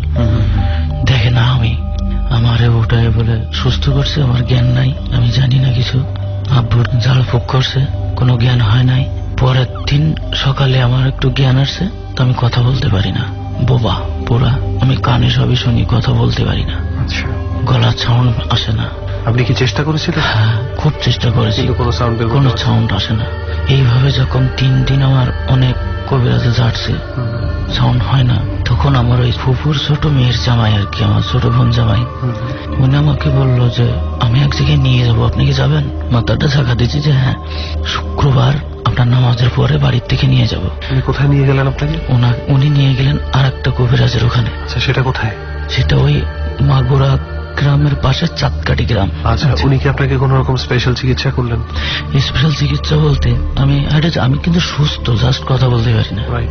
আমাকে যখন নিয়ে গেল তাদের বাড়িতে, ওনার বাড়িতে আমি পা দেওয়ার সঙ্গে সঙ্গে আমার শরীরটা যেন পাতলা পাতলা লাগতেছে, মানে ভালো লাগতেছে। ওই কবিরাজের বাসায় পৌঁছার সঙ্গে সঙ্গে আমার যেন ভালো লাগতেছে। কবিরাজ আসলো, ডান হাতের ভিতরে একটা মাদুলি দিল, বলে মাদুলিটা মুট করে ধরো। মাদুলিটা মুট করে ধরি ভাই, আমি আর ধরে রাখতে পারি না, এত গরম, প্রচন্ড গরম। কই ছেড়ে দিও না, তোমার হাত পুড়বে না, ঠোস পড়বে না, কিছুই না। ধরে রাখলাম। আমার মাথার উপরে বাঁশের পাতা আছে না, বাঁশের পাতা দিয়ে মাথার উপর 21টা বাড়ি দিছিল। এরপর আমার জবান ফুটে গেছিল। 21টা বাড়ি দেওয়ার পরে কতদিন ছিল আপনার জবান বন্ধ? 3 দিন। 3 দিন জি। অদ্ভুত, মানে বেশ কয়েকটা জিনিস স্বাধীন ভাইয়ের কাছ থেকে পেয়েছি যেটা আমরা ডরে খুব একটা পাইনি, এমন কিছু ঘটনা। আমি আপনাদের এখানে আসার আরো চেষ্টা করি, যেহেতু আমি কাজের ব্যস্ততায় আমি আসতে পারি নাই। যাই হোক, ওটা কোনো সমস্যা না, শেষ পর্যন্ত আসতে পেরেছেন, এটাই আমাদের সৌভাগ্য। কিছু ব্যাপার পেয়েছি, যেমন ভাত খাওয়ার ব্যাপারটা আমি এখনো মাথা থেকে সরাতে পারছি না, যে একটা কিছু কিন্তু খেয়েছে সে, একটা কিছু যেহেতু খেয়েছে, এই জিনিসটা রিয়ালিটির বাইরে না। খাওয়া জিনিসটা খুব বেশি বাহ্যিক ব্যাপার, খুব বেশি আমাদের শরীরের প্রয়োজন। তো সেই জিনিসটা মোহ ক্রিয়েট করে তার ক্ষুধাটাও নিশ্চয়ই চলে গিয়েছিল খেয়ে, তাই না? তো এটা কতটুকু আসলে মেন্টাল বিল্ড আপ হতে পারে একটা মানুষের, মানসিক ক্ষমতার কতটুকু থাকতে পারে, কল্পনা শক্তি, তাকে কিভাবে মানে গ্র্যাব করার চেষ্টা করা হয়েছিল, কত বড় একটা এনভায়রনমেন্ট ক্রিয়েট করা just to make him down, তাই না? ইউ আর লাকি, আপনি অনেক লাকি। এখানে একটু স্বাধীন ভাই যেটা বললো না, যে ওই যে রাস্তায় একই রাস্তায় ঘুরপাক খাওয়া আছে, অনেকক্ষণ ধরে হাঁটার, মানে তুই তো পড়েছিস চাঁদের পাহাড়, ওরকম আমি কিছুদিন আগে যে ছবিটা দেখলাম, যে ওই ওরা ডেথ জোনের মধ্যে কয়েকদিন যাবৎ ঘোরাঘুরি করছিল, যে 4 দিন না 5 দিন পরে এসে মুভিটা কম দেখিয়েছে, অ্যাকচুয়ালি বইয়ে লেখা ছিল ওরা 1.5 মাসের মতন একই জায়গায় মাস এখানে ঘুরেছে। সো এরকম কিছু ঘটনা নিশ্চয়ই ঘটে। সেটা ঘটে। চাঁদের পাহাড়ে যেভাবে মানে বিভূতিবাবু যেভাবে লিখেছেন সেটা হচ্ছে বন জঙ্গল দিক নির্দেশনা ছাড়া প্রত্যেকটা জায়গায় একই রকম লাগে, সেক্ষেত্রে পসিবল। কিন্তু এমন যদি হয় সুমন্ত যে তুই যে বাসাটায় থাকিস 5 বছর ধরে তুই যাচ্ছিস, হঠাৎ করে তুই একদিন পথ খুঁজেই পাচ্ছিস না, সেটা কিভাবে নর্মাল হয়ে যায়? যেই পরিচিত রাস্তাটাই যখন হঠাৎ করে অপরিচিত হয়ে যায় তখন এই বিষয়টা আসলে আমার ফ্রেন্ডের মা আমাকে কালকে এই ঘটনা বললেন। উনি এবং ওনার বোন তারা দুজনে একসাথে প্রতিদিনই যায়। সেদিন একটু রাত হয়ে গেছে, 11টা 11:15 কাকে যেন বাসে উঠিয়ে দিয়ে তারা বাড়ি ফিরছে। তারা হাঁটছে তো হাঁটছেই, দুই বোন গল্প করতে করতে হাঁটছে এবং দেখছে সবচেয়ে অবাক ব্যাপার যেটা, যে কেউ তাদের সাথে কোনো কথা বলছে না। আচ্ছা, তাদের সাথে কেউ কোনো কথা বলছে না, অ্যাজ ইফ তাদেরকে দেখতেই পাচ্ছে না। এবং তারা এক একজনের দিকে তাকাচ্ছে, তাদের দিকে খুব অদ্ভুত দৃষ্টি নিয়ে কিছু মানুষ তাকাচ্ছে, কিন্তু কেউ তাদের সাথে কথা বলতে আসছে না। 1-2টা লোক যাও ছিল ওই সময়। একটা পর্যায়ে একটা লোক তাদের সামনে এগিয়ে আসে, তাদেরকে জিজ্ঞেস করে যে আপনারা কোথায় যাবেন। তখন বলছি যে আমরা বাসায় যাবো, সামনে ডান দিকে বাসা। বলছে আপনারা প্রায় 20-25 মিনিট ধরে এখানেই হাঁটাহাঁটি করছেন। ওকে, মানে উনি একটা গেস করতে পেরেছিল কিছু একটা সে বুঝতে পেরেছে। এবং ওই ধাক্কাটা ভাঙার পরে 2 মিনিটের মধ্যে কিন্তু তারা বাসায় চলে যায় হেঁটে, ওই একই পথ ধরে। কারণ নিজের বাসা কেউ ভুলে যায় না। সেটাই, এই ভোলায় ধরা ব্যাপারটা, এরকম কিছু ব্যাপার আছে। তো অনেক ধন্যবাদ স্বাধীন ভাই যে আপনি আজকে আমাদের জার্নিতে যোগ দিয়েছেন এবং বেশ কিছু চমৎকার ঘটনা আপনার কাছ থেকে পেয়েছি। আশা করি এমন ঘটনা আপনার সাথে আর না ঘটে। এবং এই ফাঁকে রেহান আমরা বলে দিই যে আপনারা এখন থেকে আমাদের সাথে যোগাযোগ করার জন্য, ডরে যে কোনো ধরনের ইন্টারেকশনের জন্য স্পট কোথায় রয়েছে আসার জন্য ফোন তো রয়েছে, অবশ্যই ফোনটা খোলা রয়েছে। বা যারা অনেক বেশি দূরে থাকেন বা বাসার থেকে পারমিশন পাচ্ছেন না, তারা আমাদেরকে গল্প পাঠালে আমি বা সুমন আপনাদের হয়ে আপনাদের নাম নিয়ে গল্পটা বলেও দিতে পারি। সেই জন্য আমাদের ফেসবুক ফ্যান পেজে যে আপনি সেই ইন্টারাকশনটা করতে পারেন। এবং স্বাধীন ভাই এভাবে ফেসবুক থেকেই স্বাধীন ভাইয়ের সাথে আমাদের দেখা। তো আপনারা এখন থেকে আপনাদের সাথে ইন্টারাকশন বাড়ানোর জন্য আমরা ফেসবুকে আছি, তো আপনারা চাইলে সেখানেও চলে আসতে পারেন। এবং ডরের প্রতি এপিসোডে প্লাস বিভিন্ন সময়ে আপনারা ফেসবুকে আমাদের পেজের অ্যাড্রেসগুলো পেয়ে যাবেন। ওকে, তো এই মুহূর্তে আমাদের সঙ্গে আরো একজন আছে, আরো এক বন্ধু। তো আমরা একটু এবার তার কাছে যাই, দেখি তার কাছে কি ধরনের রিয়েল স্টোরি রয়েছে অ্যাবাউট ঘোস্ট। একটু পরিচয়টা আপনার কাছ থেকেই জানি আমরা। আপনার নাম? আমার নাম মোহাম্মদ আসাদুজ্জামান তুষার। ওকে, কোথায় থাকেন আপনি? আমি নারায়ণগঞ্জ ফতুল্লাতে থাকি। আচ্ছা, তো কিভাবে আসা হলো ডর অনুষ্ঠানে, কিভাবে সন্ধান পেলেন আপনি? ডর অনুষ্ঠানে আসা হচ্ছে আমার বোনের কাছ থেকে শোনা। তো আমার বোন এবিসি রেডিও শুনতো, তো ওখান থেকে সে ডর প্রোগ্রামটার খুব একটা ভালো ফ্যান।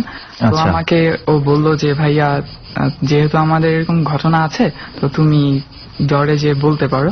তো এই জন্য ফার্স্ট অফ অল থ্যাঙ্কস আম্মু এবং তুলি মারিয়াকে, ওদের ইন্সপিরেশনের জন্য আসলে আমার এখানে আসা। ওকে, ওনাদের দুজনকে আমাদের পক্ষ থেকে, পুরো ডর টিমের পক্ষ থেকে এবং এবিসির পক্ষ থেকে থ্যাঙ্কস যে আপনাকে আমাদের জার্নিতে পাঠিয়েছে। সো এখন যে ঘটনা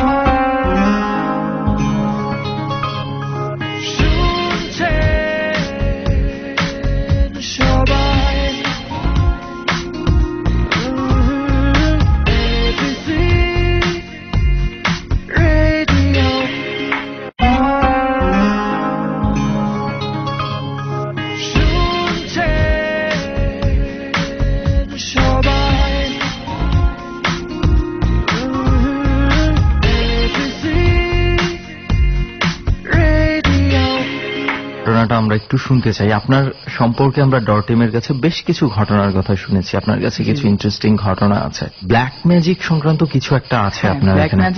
তো আমরা এইটা একটু প্রথমে শুনতে চাই আপনার কাছ থেকে। আচ্ছা, তো যিনি আমাকে ঘটনাটা যার মুখ থেকে শুনেছি, উনি আমরা যে ফ্ল্যাটে থাকতাম, মানে এখনো আছে, উনি এখন অবশ্য ফ্ল্যাটে নাই, বাট উনি চলে গেছেন। তো ওনার মুখ থেকেই শোনা, ওনার মুখ থেকে যেভাবে আমি আসলে শুনেছি ঠিক সেইভাবে ঘটনাটা বলতে চাচ্ছি। ওকে, শিওর। তো ঘটনাটি আসলে হচ্ছে বরিশালের ঘটনাটি, 95-এর দিকের ঘটনা। আচ্ছা, তো যেই মানুষটিকে ঘিরে এই ঘটনাটা, ওনার নাম হচ্ছে মাসুম। ওই গ্রামের মধ্যে ভালো একজন, ওই সময় ভালো কুস্তি খেলা হতো, উনি ভালো একজন কুস্তিগীর হিসেবে পরিচিত ছিল। আর গ্রামের মধ্যে এই খেলাটা বেশ জনপ্রিয়, রাইট। তো উনি আবার, ওনার পেশাটা ছিল যে উনি পেশায় কাঠ মিস্ত্রি ছিলেন, কার্পেন্টার। আর মাঝে মাঝে এরকম কুস্তি খেলতেন? হ্যাঁ, কুস্তি খেলতো। ওই গ্রামে একজন মহিলা থাকতো, আমি সঙ্গত কারণে নামটা বলছি না। তো ওই মহিলা ব্ল্যাক ম্যাজিক চর্চা করতো। তো ওই মহিলা ব্ল্যাক ম্যাজিক চর্চা করতে, এটা মোটামুটি গ্রামের সবাই জানতো, এটা ফেমাস, মানে মোটামুটি সবাই জানে যে উনি ব্ল্যাক ম্যাজিক চর্চা করে। যেহেতু উনি কাঠমিস্ত্রি ছিলেন, তো কাঠের কাজ করার জন্য একদিন ওই মহিলার বাসায় যান। তো ওই মহিলার যে মহিলা ব্ল্যাক ম্যাজিক চর্চা করে, আচ্ছা, মানে ওই মাসুমকে, হ্যাঁ মাসুম, হ্যাঁ জি মাসুম ভাইকে ডাকা হয়েছিল। তো মাসুম ভাই এরকম ওনার কাজটা একটু বেশি ছিল, তো ওনাকে 2-3 দিন যেতে হয়েছে ওখানে। তো কথা বলতে বলতে ওনার ঠিক পছন্দ হয়ে যায় লোকটাকে। ওই যিনি ব্ল্যাক ম্যাজিক চর্চা করতো উনি আনম্যারিড ছিল। তো উনি মাসুমকে বিয়ের প্রস্তাব দেয়, 2-3 বার প্রস্তাব দেয়, বাট মাসুম ভাই বলে যে না, আপনি ব্ল্যাক ম্যাজিক চর্চা করেন, আমি আপনাকে কোনো মতে আমার পক্ষে পসিবল না বিয়ে করা। আপনি যদি ব্ল্যাক ম্যাজিক চর্চা ছাড়তে পারেন তাহলে আমি আপনাকে বিয়ে করবো। বাট ওই মহিলা, যে মহিলা ব্ল্যাক ম্যাজিক করতো, উনি কি মানে একাই থাকতো? হ্যাঁ একাই থাকতো, ওনার কেউ ছিল না, বাবা মা? না না, কেউ ছিল না। উনি অন্য একটা গ্রাম থেকে ট্রান্সফার হয়ে ওখানেই থাকতেন আর কি, সেটা কারণে। তো এখন মাসুম ভাই যেহেতু বলেছে যে ব্ল্যাক ম্যাজিক চর্চা করার ফলে ওনাকে বিয়ে করবে না, তো উনি এতে ভালো ফিউরিয়াস হয়ে যান, রাগান্বিত হয়ে যান। তো উনি মনে মনে প্রতিজ্ঞা করেন যে যে করেই হোক মাসুম ভাইয়ের ক্ষতি করতেই হবে এবং ওনাকে মেরে ফেলবেন। উনি ব্ল্যাক ম্যাজিকের মাধ্যমে মানে মেরে ফেলবেন। ঘটনাটা এমন হয়ে গেছে সে না পেলে কাউকে পেতে দিবে না, এরকম টাইপের একটা ঘটনা। তো উনি যেভাবে ব্ল্যাক ম্যাজিকটা করেন ওটার একটা অংশের মধ্যে ছিল উনি মাসুম ভাইয়ের 3-4টা চুল মানে কালেক্ট করে, তিনি যেভাবে কালেক্ট করে ওটা আসলে ছোট ছোট করে কেটে মাছকে যেভাবে না আমরা খাবার দিই, মাছকে যেভাবে খাওয়াই, তো ওভাবে টোপের মতো মানে ওটাকে করে একটা মাগুর মাছকে খাওয়ায়। হ্যাঁ চুলটাকে মিক্স করে আরো অনেক কিছু করে ওটাকে একটা মাগুর মাছকে খাইয়ে দেয়। তো বলে রাখা ভালো যে ওনাদের গ্রামের সাথেই একটা নদী আছে, মাছটাকে ওই নদীতে ছেড়ে দেয়।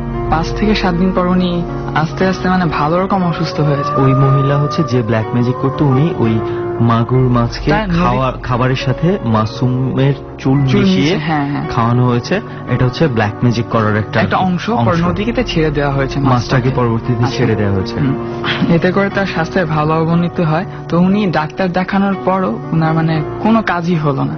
তো আমাকে যে আন্টি ঘটনাটা বলছে, আন্টি তার পাশের বাড়িতে থাকতো। তো উনার এই অবস্থা দেখে উনি, মাসুম ভাই আবার একা থাকতো, উনার বাবা মা মারা গিয়েছে, আর উনার বোন থাকতো নদীর ওপারে, তার হাজবেন্ডের সাথে থাকতো, ছেলে মেয়ে নিয়ে। তো আন্টি এই অবস্থা দেখে গ্রামের একজন বিখ্যাত উইজ ডক্টর ফকিরকে তার অবস্থা জানান, বলেন যে তার এই অবস্থা, আপনি যদি একটু এসে দেখেন ওনাকে তাহলে ভালো হয়। তো এর পরের দিন সন্ধ্যায় ফকিরটা আসলেন, এসে মাসুম ভাইকে দেখে বুঝতে পারলেন যে তার উপর ব্ল্যাক ম্যাজিক করা হয়েছে। সিমটম দেখে ওনার যে সিমটমটা কি ছিল সেটা কি একটু বলতে পারেন? মানে কিরকম অসুস্থ হয়ে গিয়েছিল? অসুস্থ বলতে মানে একটা মানুষ যদি না খেতে পারে তো দিন দিন রোগাক্রান্ত হয়ে যায়, কঙ্কালসার হয়ে যায়। হ্যাঁ, বাট উনি তো কুস্তিকে ছিল, ওনার হঠাৎ করে মানে এতটা করে স্বাস্থ্য খারাপ হওয়ার কোনো পসিবিলিটি ছিল না।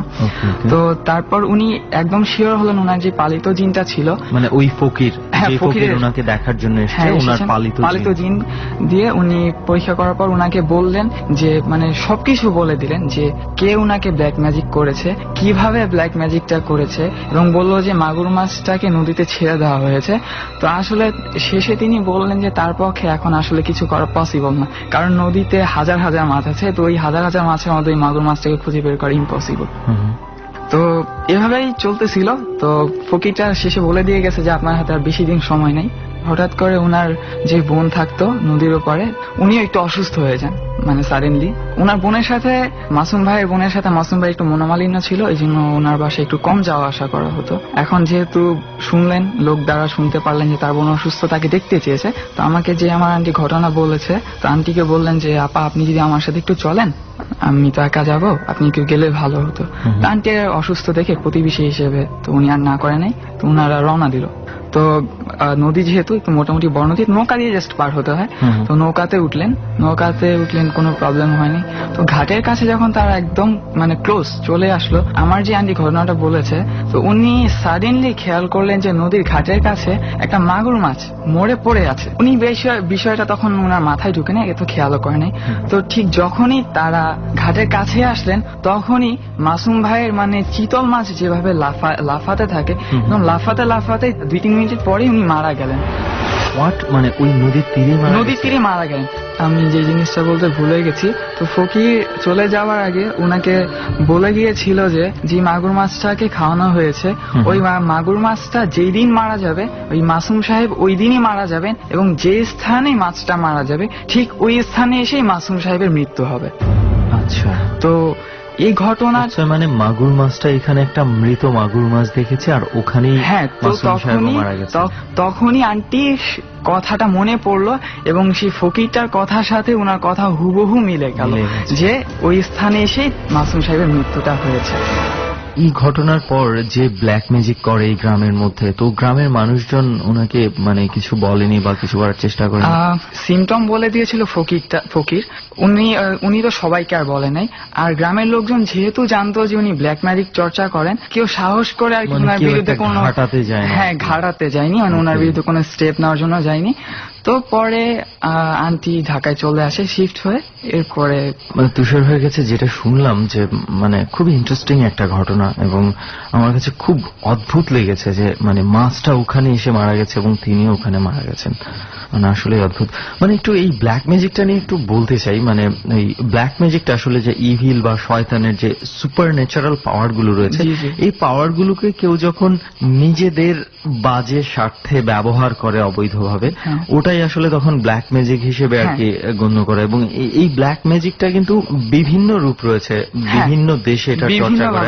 তবে সবচেয়ে মজার বিষয় হচ্ছে সবচেয়ে প্রথম কিন্তু ব্ল্যাক ম্যাজিকটা আসে, ব্ল্যাক ম্যাজিকের কিছু পার্ট রয়েছে ব্ল্যাক ম্যাজিকের আওতায়, যেমন ভুডো ব্ল্যাক ম্যাজিকের মধ্যেই একটা পার্ট। এবং ব্ল্যাক ম্যাজিকটা এত ভয়ঙ্কর যে প্রয়োগ করছে, যদি কারো কোনো ধরনের ভুল হয় এটা প্রয়োগের ক্ষেত্রে, উল্টা তার ক্ষতি হতে পারে এবং সে মারাও যেতে পারে, এত ভয়ঙ্কর। সো ব্ল্যাক ম্যাজিকটা মানে এটা থেকে দূরে থাকাই হচ্ছে বেটার। ইভেন যারা মানে ব্ল্যাক ম্যাজিক করে তারাও বলে যে আসলে এটাকে সবার থেকে দূরে থাকা উচিত যারা করে। এই ব্ল্যাক ম্যাজিকের একটা পার্ট হচ্ছে ভুডো। হ্যাঁ, ভুডো, এই ভুডোটা কিন্তু প্রথম শুরু হয়েছিল হাইতি থেকে। হ্যাঁ, এবং এর পরবর্তীতে এটা সবচেয়ে বেশি ব্যবহার হয়েছে আফ্রিকাতে, এখনো আফ্রিকাতে এটার ব্যবহার আছে। এবং এরপরে এটার ব্যবহার রয়েছে ব্রাজিলে, এরপর জামাইকাতে।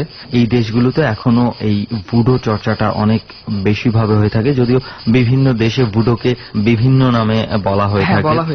যেমন ব্রাজিলে ক্যান্ডোসোল বা এই ধরনের কিছু একটা নাম বলা হয়ে থাকে। তারপরে জামাইকাতে ওবিয়াহ নামে একটা কি যেন একটা বলা হয়ে থাকে, আমি ভুলে গেছি। আসলে এই বিষয়গুলো থেকে দূরে থাকাই বেটার। যাই হোক তুষার ভাই, আমরা নেক্সট আর কোন স্টোরি কি আপনার কাছে আছে কিনা? অবশ্যই আছে। আচ্ছা, তাহলে তুষার ভাই এবার পরের ঘটনাটা শুনি, যে পরের ঘটনাটা আসলে কি ছিল।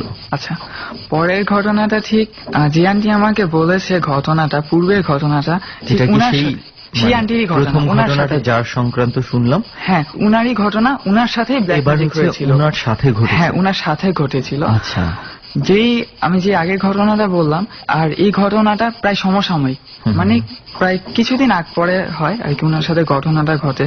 তো আন্টি যখন ওই সময় বরিশাল থাকতেন, জমি জমা সংক্রান্ত কারণে ওনার ভাইয়ের বউয়ের সাথে ওনার ভালো রকম একটা দ্বন্দ্ব হয়, পুকুর কাটা নিয়ে, গাছ লাগানো নিয়ে। তো এক পর্যায়ে ওনার ভাবি ওনাকে বলে যে তোকে ভালো করে পুকুরের মাছ খাওয়াবো, গাছের ফল ভালো করে খাওয়াবো না তোকে, তুই আসিস। আচ্ছা আচ্ছা। আন্টি পরে যখন ঢাকায় চলে আসে, মানে অসুস্থ হয়ে যান, ভালো টাইপের অসুস্থ হয়ে যান। তো ওনার হাজবেন্ড ওনাকে অনেক জায়গায় নিয়ে যায়, ভালো ভালো ডাক্তারও দেখায়, বাট ডাক্তাররা কিছু ধরতে পারেনি আসলে কি হয়েছে, ওনার ডাক্তাররা কিছুই বলতে পারেনি। আচ্ছা। তো উনি এই অসুস্থ থাকার মাঝখানেও ওনাদের ফ্যামিলিগত কারণে ওনাদের একটা বিয়ের প্রোগ্রামে ওনাকে আবার বরিশাল যেতে হয়, অসুস্থতার মধ্য দিয়ে তাকে যেতে হয়।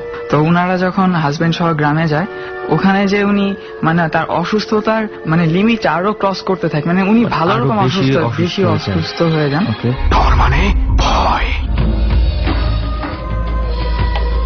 আরো একবার বিরতির সময় হয়ে গেল। ছোট্ট একটা বিরতি নিতে চাই, মাত্র 4 মিনিটের। এরকম ঠান্ডা শীতের রাতে যারা আমাদেরকে ডর শুনছেন আজকে, বিশেষ করে অনেকেই কাঁথা মুড়ি দিয়ে, অনেকেই গরম কাপড় গায়ে দিয়ে গ্রামের একেবারে নির্জন জায়গায় বসে হয়তোবা শুনছেন, তাদেরকে বলছি ডর একটি শক্তিশালী টিমের দ্বারা নিয়ন্ত্রণ করা হয়। আপনারা কখনো এই অনুষ্ঠানটির দ্বারা উৎসাহিত হয়ে আপনার নিজ এলাকায় কিংবা অন্য কোথাও কোনো হন্টেড প্লেসে বন্ধুদেরকে সাথে নিয়ে এরকম কোনো এক্সপেরিমেন্ট করবেন না। এতে করে যে কোনো ধরনের বিপদ ঘটে যেতে পারে। আমরা এই অনুষ্ঠানটি আপনাদের সামনে আনি, তার পেছনে থাকে বিশাল একটি টিম, অর্থাৎ আমরা যেখানে বসে এই ঘটনাগুলো ধারণ করি সেখানে হরহামেশাই আমরা বিভিন্ন রকমের ঘটনার মুখোমুখি হই। সেগুলো আমরা আপনাদের সামনে উপস্থাপন করি না, তার পেছনে বিশেষ একটি যুক্তি রয়েছে। প্রিয় শ্রোতা, আমরা মাত্র 4 মিনিট পরে আবারও ফিরে আসব। আশা করছি আমাদের সাথেই থাকবেন। ডর।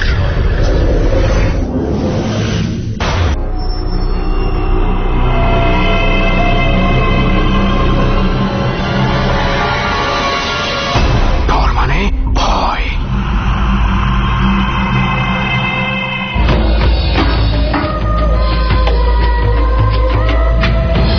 শুনছেন ডর, এবিসি রেডিও FM 89.2 মাঝরাতে শুনশান নীরবতায় যারা ডরকে উপভোগ করছেন তাদের জন্য আরো একবার বলে দেই ডরের রেসিপিটি। একলা ঘর, অন্ধকার, শুনশান নীরবতা, রেডিওর একেবারে চমৎকার সাউন্ড।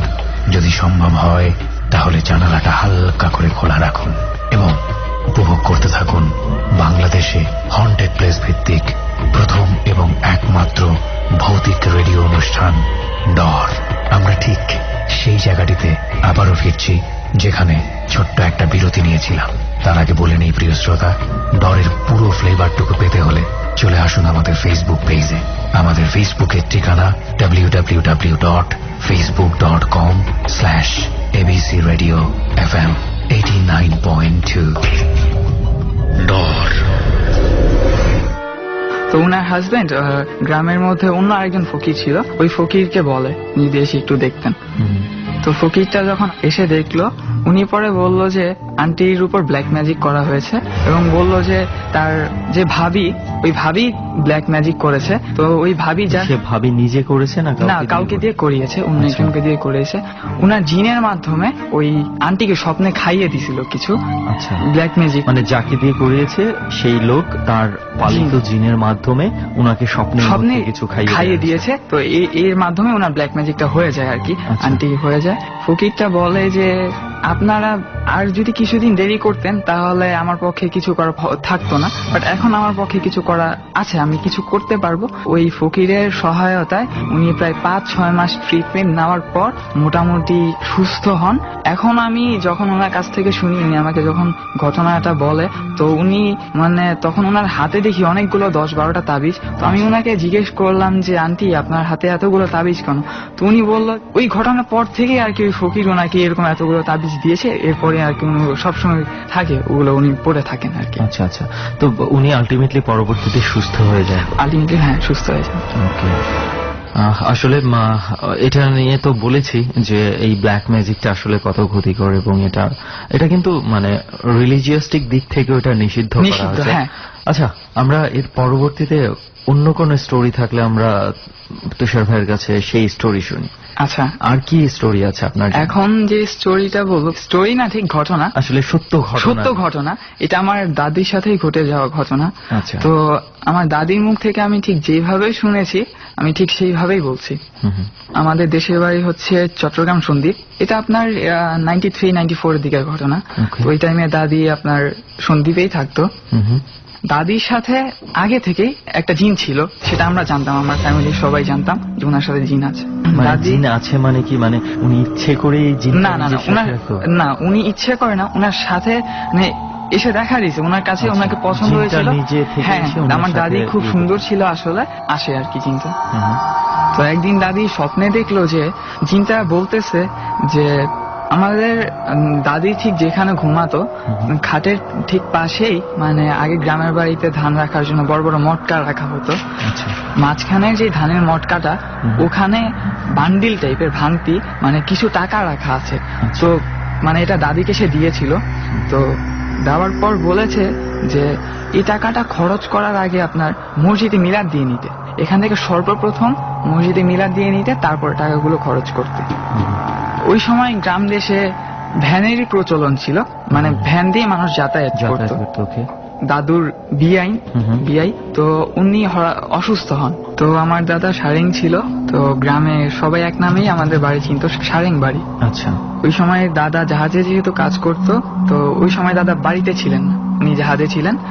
তো পরে যখন দাদি শুনলেন যে ওনার বিয়ে অসুস্থ হয়ে গেছে, ওনাকে দেখতে যাওয়ার ইচ্ছা পোষণ করেন। দুপুরের দিকে রওনা দেন দেখতে যাওয়ার জন্য। ওনার বাড়িটা হচ্ছে আমাদের দাদা বাড়ি থেকে 2 গ্রাম পরে। উনি যাওয়ার আগে ভাবছে যে যখন যাব তো মসজিদে মিলাদ দেওয়ার জন্য টাকা দিয়ে যাব, যাতে মিলাদটা পড়িয়ে দেয়। ওই যে সেই টাকা, হ্যাঁ, সেই টাকা থেকে কিছু টাকা উনি নিয়ে গেছিল ওনার সাথে। ভ্যান ভাড়া দেওয়ার জন্য 100 টাকা নিয়ে গেছিল। 94 দিকে 100 টাকা মানে অনেক টাকা। এবং নিশ্চয়ই সেটা শুধু ভ্যান ভাড়া ছিল না, হ্যাঁ, মানে অনেক খরচ করার জন্য উনি নিয়েছিলেন। ভ্যানে করে উনি মানে রওনা দিলেন। তো যেতে যেতে ঠিক আপনার 3:30 পৌনে 4টার মতো লাগলো। তো যখন গিয়ে পৌঁছালেন তো উনি যখন ওই রিক্সাওয়ালাকে 100 টাকা নোট দিলেন মানে ভাড়া হিসেবে, তো ভ্যানওয়ালা বললো যে আমার কাছে আপা, আমার কাছে তো ভাঙতি নাই, আপনি আমাকে ভাঙতি দেন। মাঝখান দিয়ে একটু ভুলে গেছি বলতে যে আমার দাদি যখন মসজিদটা ক্রস করে তখন তার ঠিক খেয়াল নাই যে আসলে উনি যে মসজিদে টাকা দেওয়ার জন্য বের হয়েছে ওই টাকাটা দিতে ভুলে গেছেন। যেহেতু উনি ওইখান থেকে কিছু টাকা নিয়ে এসেছিলেন, ওখান থেকে কিছু টাকা যে টাকা দিয়েছিল যিনি ওখান থেকে আপনার রিক্সাওয়ালাকে দিয়ে দেন। আচ্ছা, তো ভাবলেন যে আমি যেহেতু মসজিদ মিলাদ দিয়ে দিব, এখান থেকে দিয়ে দিই, পরে আমি যাওয়ার সময় মসজিদে দিয়ে দিব না। উনার ঠিক খেয়াল নাই যে আসলে যিনি বলেছিল ফার্স্টেই টাকাটা মসজিদে দিতে হবে মিলাদের। আচ্ছা, তো উনি যখন চাচা শ্বশুরের বাসায় গেলেন, চাচির 2টা ভাগ্নিও ছিল, তো এতদিন পর যেহেতু দেখতে গেছে ওদের হাতে 10 টাকা করে মানে দুজনকে 20 টাকা দিয়েছে ওখান থেকে। উনি ঠিকঠাক মতো সন্ধ্যার দিকে আবার রওনা দিলেন মানে বাসার দিকে। উনি যখন রাত্রে বাসায় আসলেন, খাওয়া দাওয়া করে ঘুমালেন। পরের দিন যখন সকালে উঠে তো উনি যখন ধানের মটকাটা খুললেন, দেখলেন যে টাকা নাই, মানে একটা টাকাও নাই ওনার কাছে, মটকার মধ্যে কোনো টাকা নাই।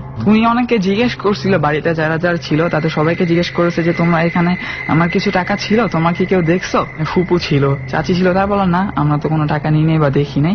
তো মানে এরপরে আর কি জিজ্ঞেস করেন এটা কিসের টাকা, কি না ওনারা আসলে জিজ্ঞেস করেছিল বাট দাদি বলেন আর কি। আসলে টাকাগুলো হারিয়ে যাওয়ার পর আমার দাদি প্রায় মানে 1 সপ্তাহের মধ্যে ভালো একটা শোকের মধ্যে ছিল। বাট মানে ওই সময় ভালো অ্যামাউন্টের টাকা ছিল, একটা বান্ডেল টাইপের ছিল আর কি। শোকে ছিল। তো ওকে তুষার ভাই, মানে আপনার দাদির এই ঘটনাটা মোটামুটি টাকার শোকের উপর দিয়ে চলে গেছে। হ্যাঁ, 1 সপ্তাহ উনি ভালো একটু শোকের মধ্যে। যাই হোক তুষার ভাই, আর কোনো ঘটনা কি আপনার জানা আছে কিংবা আপনার সাথে ঘটেছে এরকম কিছু কি আছে? আমার কাছে খুব ইন্টারেস্টিং লেগেছে বিষয়টা। আমি খুব রিসেন্টলি বিক্রমপুর গিয়েছিলাম আমার ফ্রেন্ডের সাথে। ওখান থেকে আমাকে যে ঘটনাটা বলেছে ওনার নাম হচ্ছে অমি মামা। তো এটা হচ্ছে আপনার একটা মহিলা মাদ্রাসার ঘটনা। আচ্ছা, ঘটনাটা ঘটেছে কতদিন আগে? ঘটনাটা ঘটেছে ঠিক 2 বছর আগে বিক্রমপুরের এক জায়গাতেই, স্পেসিফিকলি মহিলা মাদ্রাসা হয়েছে। যে মহিলা মাদ্রাসায় তো মেয়েরা পড়াশোনা করে, মানে এক মেয়ে মানে যেদিন ঘটনাটা ঘটেছে সেই দিন মানে তার মানে রাতে ঘুম ভেঙে যায়, সে ওয়াশরুমে যাওয়ার জন্য প্রস্তুতি নেয়। মানে খুব ভালো ফ্রেন্ড ছিল, তাকে বলে যে চল আমরা একটু যাবো একটু ওয়াশরুমে। তো সে বলে যে যা, পাশেই তো আছে, সমস্যা নাই, কিছু হবে না। তো সে ওয়াশরুমের দিকে রওনা দেয়। কয়টার দিকে তখন? একটা 40-45 পৌনে 2টা এরকম। আচ্ছা, গভীর রাত, গ্রাম দেশে এই টাইমটা তো যারা থাকে তারা সবাই জানে এটা আসলে এই সময়টা যে কোনো দেশের জন্য গভীর রাত।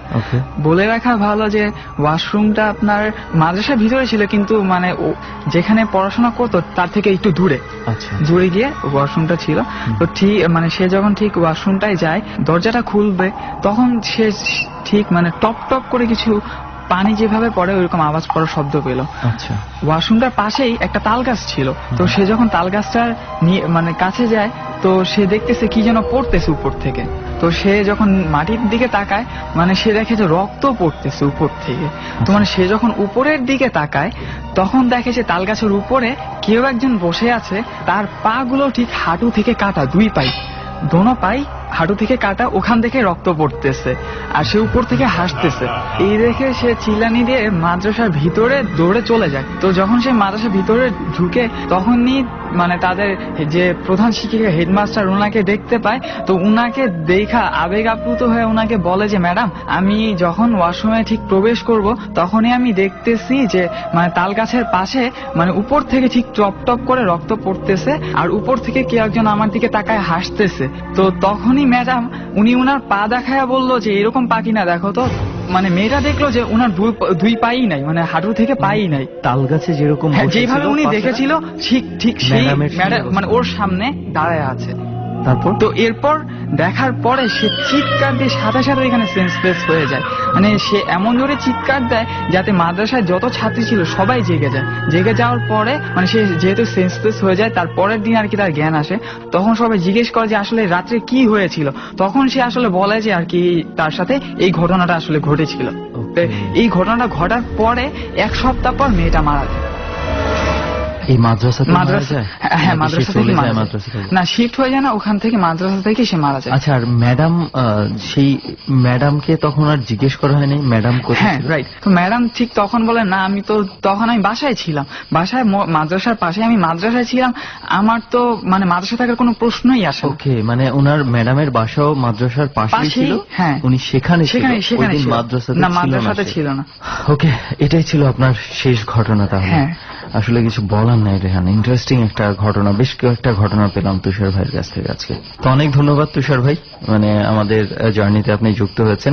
ওকে, আমাদের সাথে আরো একজন আছে, এবার ইন্টারেস্টিং আরো একটা ঘটনা দেখি অপেক্ষা করছে কিনা, কারণ ডর টিমের কাছে আমরা যতটুকু শুনেছি এই ঘটনাটা দেখি আমরা ততটুকু ইন্টারেস্টিং হয় কিনা। তো প্রথমে একটু পরিচয়টা জানি, যদিও আমি নামটা জানি, একটু আপনার কাছে। মোহাম্মদ হাবিব শেখ, আমার বাড়ি গোপালগঞ্জ, থাকে মিরপুর কাজীপাড়া। মিরপুর কাজীপাড়ায় থাকেন আপনি? ওকে, কি করেন এখন? আমি খান এন্টারপ্রাইজের গাড়ি চালাই। আপনি কোন একটা কোম্পানিতে গাড়ি চালাচ্ছেন? Okay fine. হাবিব ভাই, একটু তাহলে আমরা মানে আপনার মূল ঘটনাতে চাই। ডট টিমের কাছে আমি যেটা শুনেছিলাম যে আপনার বন্ধুকে নিয়ে কোন একটা ঘটনা হয়তো আছে, তো কি ছিল ঘটনাটা একটু ডিটেলসে শুনি আমরা। আমি 2003 সাল থেকে 2006 সাল পর্যন্ত মাদ্রাসায় পড়ালেখা করছি। 2006 সালের কাহিনী। আমার বন্ধু নাম মনির, আরেকজনের নাম রাসেল। দুইজনে খুব একসাথে চলাফেরা করতো সব সময়। তো একদিন সন্ধ্যা টাইম ছিল, মাগরিবের আজান দেওয়ার আগে আগে। তো ওরা একটা জায়গায় গেল, সেখানের নাম হলো ডালনিয়া। এটা হলো ওই পাশের গ্রামে। আচ্ছা, গোপালগঞ্জে? জি জি, গোপালগঞ্জের ডালনিয়া গ্রামে গেল। তো ওখানে একটা ব্রিজ আছে, ভাঙ্গা ব্রিজ। ওই ব্রিজের সাইডে ওই রাসেল নামে পোলাটা প্রস্রাব করতে বসছে। এরপরে যে মনির নামে ছেলেটা ছিল, ওর সাথে একটু দুষ্টুমি করতেছে। তো ওরা ওই জায়গা থেকে প্রস্রাব করে আসার পরে মাদ্রাসায় চলে আসলো। মাদ্রাসার নিয়ম ছিল মাগরিবের নামাজ পড়ে ইশারের আজান পর্যন্ত পড়ালেখা করার। আচ্ছা। তারপরে ও হঠাৎ করে ওই মনির যে দুষ্টুমি করছিল, মনির হঠাৎ করে রাসেলকে বলতেছে, রাসেল আয় আমরা একটু ডুগডুগি খেলাম। কি? ঠিক ঠিক, ওই ডুগডুগি বলে, যেটা হাডুডু। আচ্ছা আচ্ছা, হাডুডু খেলবো। ওকে। হঠাৎ পড়ার ভিত্তিতে এরকম কথা বললো। তারপরে রাসেল একটু শয়তানি করতো, বলে যাই খেলবো। এরপরে যখনই ওর ওই ক্লাসের ভিতরে, ফজরের রুম আমার অন্য রুম, ক্লাসের ভিতরে ওরা একটু শয়তানি করা শুরু করলো। এখন রাসেল যখনই মনিরকে ধরছে, ধরার পরে রাসেলকে সহ একবারে সন্নি করে লেছে। বুঝলাম না ঘটনাটা। রাসেলকে সহ মনির সন্নি হয়ে গেছে, মানে উপরে তুলে উপরে উঠে। আচ্ছা, শূন্যে উঠে ফেলেছে? শূন্য উঠে ফেলেছে। তো ওই অবস্থায় রাসেল একটা চিৎকার মারলো যে মনির কি হয়েছে, মনির কি হয়েছে, চিৎকার মারলো। চিৎকার মারার পরে আমরা আসলাম, আসার পরে মনিরকে ধরলাম। তো মনিরের অবস্থা খুব অস্বাভাবিক ছিল ওই সময়, গায়ে অনেক শক্তি ছিল। আমরা প্রায় 8-10 জন ছিলাম। ওকে প্রথম শোয়ালাম, ফ্লোরে শোয়ালাম। শোয়ার পরে দুই হাতে 4 জন আর 2 পায়ে 4 জন, মোট 8 জন ধরলাম, 4 হাত পায়ে। এরপরে বডির উপরে 1 জন। আচ্ছা। তাকে মনিরকে খুব শক্তি দিয়ে আমরা ফ্লোরের দিক শোয়া রাখছি। তো ও আমাদেরকে এরকম 9-10 জন ছাত্রকে পুরোটা একবারে ওর শক্তি দিয়ে এরকম করে একবারে উঠে ফেলায়। আবার আমরা শক্তি দিয়ে ওরে নামায় লাই, শোয়া দিই। শোয়ার পরে আবার উঠায়। এরপরে চিল্লে ভিতরে ফজর চলে আসছে পাশের রুম থেকে। ফজর আসার পরে মনিরের এই আঙ্গুল ধরছে, একটা আঙ্গুল ধরে আমরা সবাই ছেড়ে দিচ্ছি। মনিরের শক্তি ওই বন্দুক শেষ। এরপরে মনির ওই ফজর যখন আঙ্গুল ধরে রাখলো, তখন আমরা সবাই ছেড়ে দিলাম। ছেড়ে দেওয়ার পরে মনির বলতেছে যে ফজর বলতেছে যে সর্ষের তেল আন, সরিষার তেল। তো সরিষার তেল আনলাম, মনিরের চোখে দিলাম, কানের ভিতরে দিলাম, নাকের ভিতরে দিলাম। দেওয়ার পরে 2টা আঙ্গুল কানের ভিতরে দিতে বললো, দিলাম, কানটাকে বন্ধ করে রাখার জন্য। আচ্ছা। তো কানটাকে বন্ধ করে রাখলাম। ফজর তো দোয়া কালাম পড়তেছে। এই অবস্থায় ওই মনিরের শরীরে 2টা টাচ করলো। টাচ করে ফজর বলতেছে তোর নাম কি? আচ্ছা, তো ওই জায়গায় অবাস্তব কাহিনী এটাই যে মনিরের কিন্তু কান বন্ধ। কান বন্ধ? হ্যাঁ, কান আঙ্গুল দিয়ে বন্ধ করে রাখা হয়েছে। আচ্ছা আচ্ছা। হুজুর এই শরীরে টাচ করে ওকে জিজ্ঞেস করতেছে তোমার নাম কি। সে এমন একটা ভাষায় কথা বলতেছে, মানে মনিরের কোনো কণ্ঠই নাই, শো একটা আওয়াজ আছে। তারপরে ওনা বলতেছে তোমার নাম কি? বলল যে আমার নাম ব্রিজলিন। আচ্ছা, ব্রিজলিন আমার নাম। তো একে ধরছিস কেন? ভালো লাগছে। কই নিয়ে যাবি? একে ভাঙ্গা ব্রিজের কাছে নিয়ে যাব। আচ্ছা। আর বারবার একটা কথাই বলতেছে, ওইটা একটা কথাই বলতেছে যে আমাকে ছেড়ে দে, আমার খুব কষ্ট আসছে, আমাকে ছেড়ে দে, ছেড়ে দে, আমার কষ্ট আসছে, এরকম শুধু বলতেছে। এরপরে হুজুর এরকম কথা বলতেছে, কথার ভিতরে হুজুর বলতেছে যে তোকে ছাড়বো, একটা শর্ত আছে, তুই আর জীবন ধরতে পারবি না, না আমি ওকে ধরবোই, তুই আমার ছেড়ে দে, আমার খুব কষ্ট হচ্ছে, আমাকে ছেড়ে দে, শুধু এই কথাটাই বলতেছে। তখন হুজুর ওই অবস্থায় ওরে একটা জুতা আনলো, চামড়ার জুতা, ওর মুখের কাছে রাখলো, ওর চোখ কান সবকিছুই বন্ধ, ওর মুখের থেকে এক হাত উপরে রাখলো। রাখার পরে মনির ঠিক ওই জুতাটারে এরকম ভাবে কামড়িয়ে চলে গেল, একটা শরীরটা ঝাঁটিকে মারলো, হুজুর আঙ্গুলটা ছেড়ে দিল। তখন মনে করেন যে ওই খারাপ যেটা ছিল চলে গেল। চলে যাওয়ার পরে মনির হুঁশ হয়েছে, মনিরা কিছু জানে না। তো এরকম ভাবে 2-3 দিন যাচ্ছিল। হুজুর একটা তাবিজ দিল মনিরকে, তাবিজের মেয়াদ ছিল 5 দিন। 5 দিনের দ্বিতীয় দিন মেয়াদ 5 দিন ছিল মানে? জি, 5 দিন ছিল। মানে হুজুর ওই বলছিল যে এই তাবিজটা যদি 5 দিন ব্যবহার করতে পারো, আচ্ছা, তাহলে এই যে খারাপটা তোমাকে ধরছে ওর জিন্দেগিতে আরো তোমাকে ধরবে না। তো ওই 5 দিনের মেয়াদ দিল। মেয়াদ দেওয়ার পরে দ্বিতীয় দিন হয়ে গেল। এখন ওই যে ফুজুরি এইগুলো করছে, ওই ফুজুরির প্রতি আবার আমরা কয়েকজন ছাত্র ছিলাম, একটু ফজরের উপর আর কি ক্ষোভ ছিল যে কোনো কারণে, মানে আপনাদের রাগ ছিল, একটু রাগ ছিল ফজরের উপরে। কোন সময় ফজরের সাথে আমাদের মিলতো না, আমরা একটু কোন সময় মিলতো না। আচ্ছা, তারপরে এখন আমরা একটা করলাম যে মনের কি দিয়ে একটা উচ্ছৃঙ্খল একটা ঘটনা ঘটাবো। যদিও ফজর এই কথা আমার শুনে থাকে, আল্লাহ আমাকে মাফ করুক, ফজর মাফ করুক, একজন জানছে কিনা সেটা আমি জানি না। তো ওই অবস্থায় মনিরের সাথে আমরা একটা পরামর্শ করলাম যে তোর যে তাবিজটা আছে, তাবিজটা তুই খুলে ফেলাই দে। যখনই ফেলাই দিবি 5 দিন পর? না, দ্বিতীয় দিন। আচ্ছা, খুলে ফেলাই দিবি। দেওয়ার পরে তোর ঘর যদি কিছু একটা আসে, আসলো না আসে, তুই ফজরকে যে আক্রমণ করবি। তখন ও তাবিজটা খুলে ফেলাই দিল। তাদেরকে আমরা ফেলাই দিলাম। ফেলাই দেওয়ার পরে ওরকম গাড়ি আসে না। ঠিক লাস্টের দিন, 5 দিনের দিন, রাত ইশার আজানের পরে আজান দেশে আমরা পড়ালেখা তুই যার যার খাওয়ান দাওয়ার জন্য যাচ্ছি বাড়ি। তো মাদ্রাসার গেটে আসছি। গেটে আসার পরে ওই মনিরের সাথে আর একটা ছাত্র ছিল, একটু মানে 10 টাকাটা লেনদেন ছিল। তো ওই টাকা নিয়ে এই 1 কথা 2 কথায় মনিরকে একটা ঘুষি মারছে। ঘুষি মারার পরে মনির পড়ে গেছে। ঠিক 4 হাত পা 4 দিক দিয়ে ওই রাস্তার উপরে শুয়ে পড়ছে। শুয়ে পড়ার পরে আমরা তো ওই জায়গায় রয়েছি।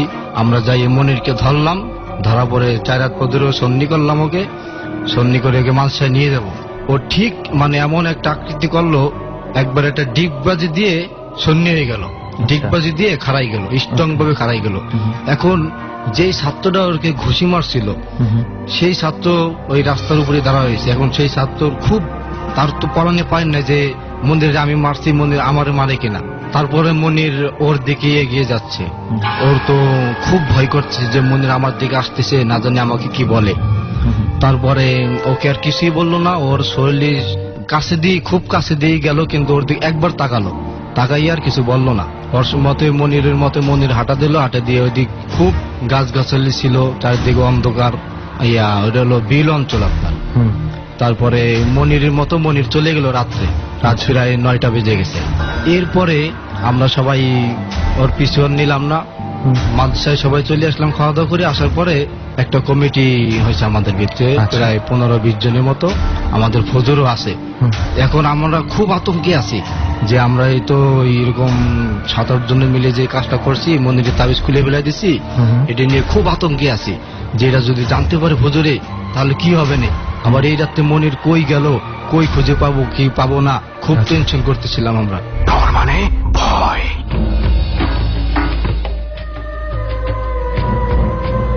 ডরে আমন্ত্রণ আরো একবার, যদিও বিরতির সময় হয়ে গিয়েছে।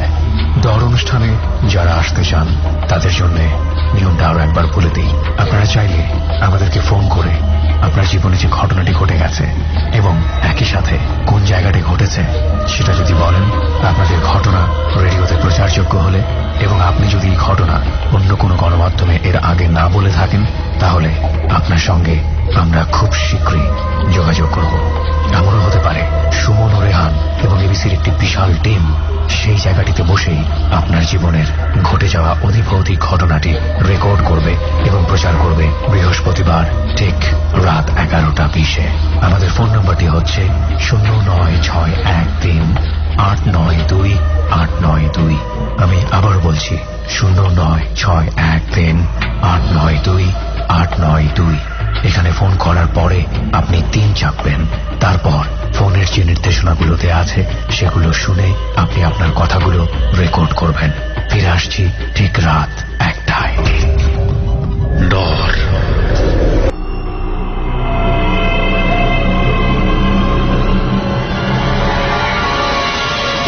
ডর মানে ভয়।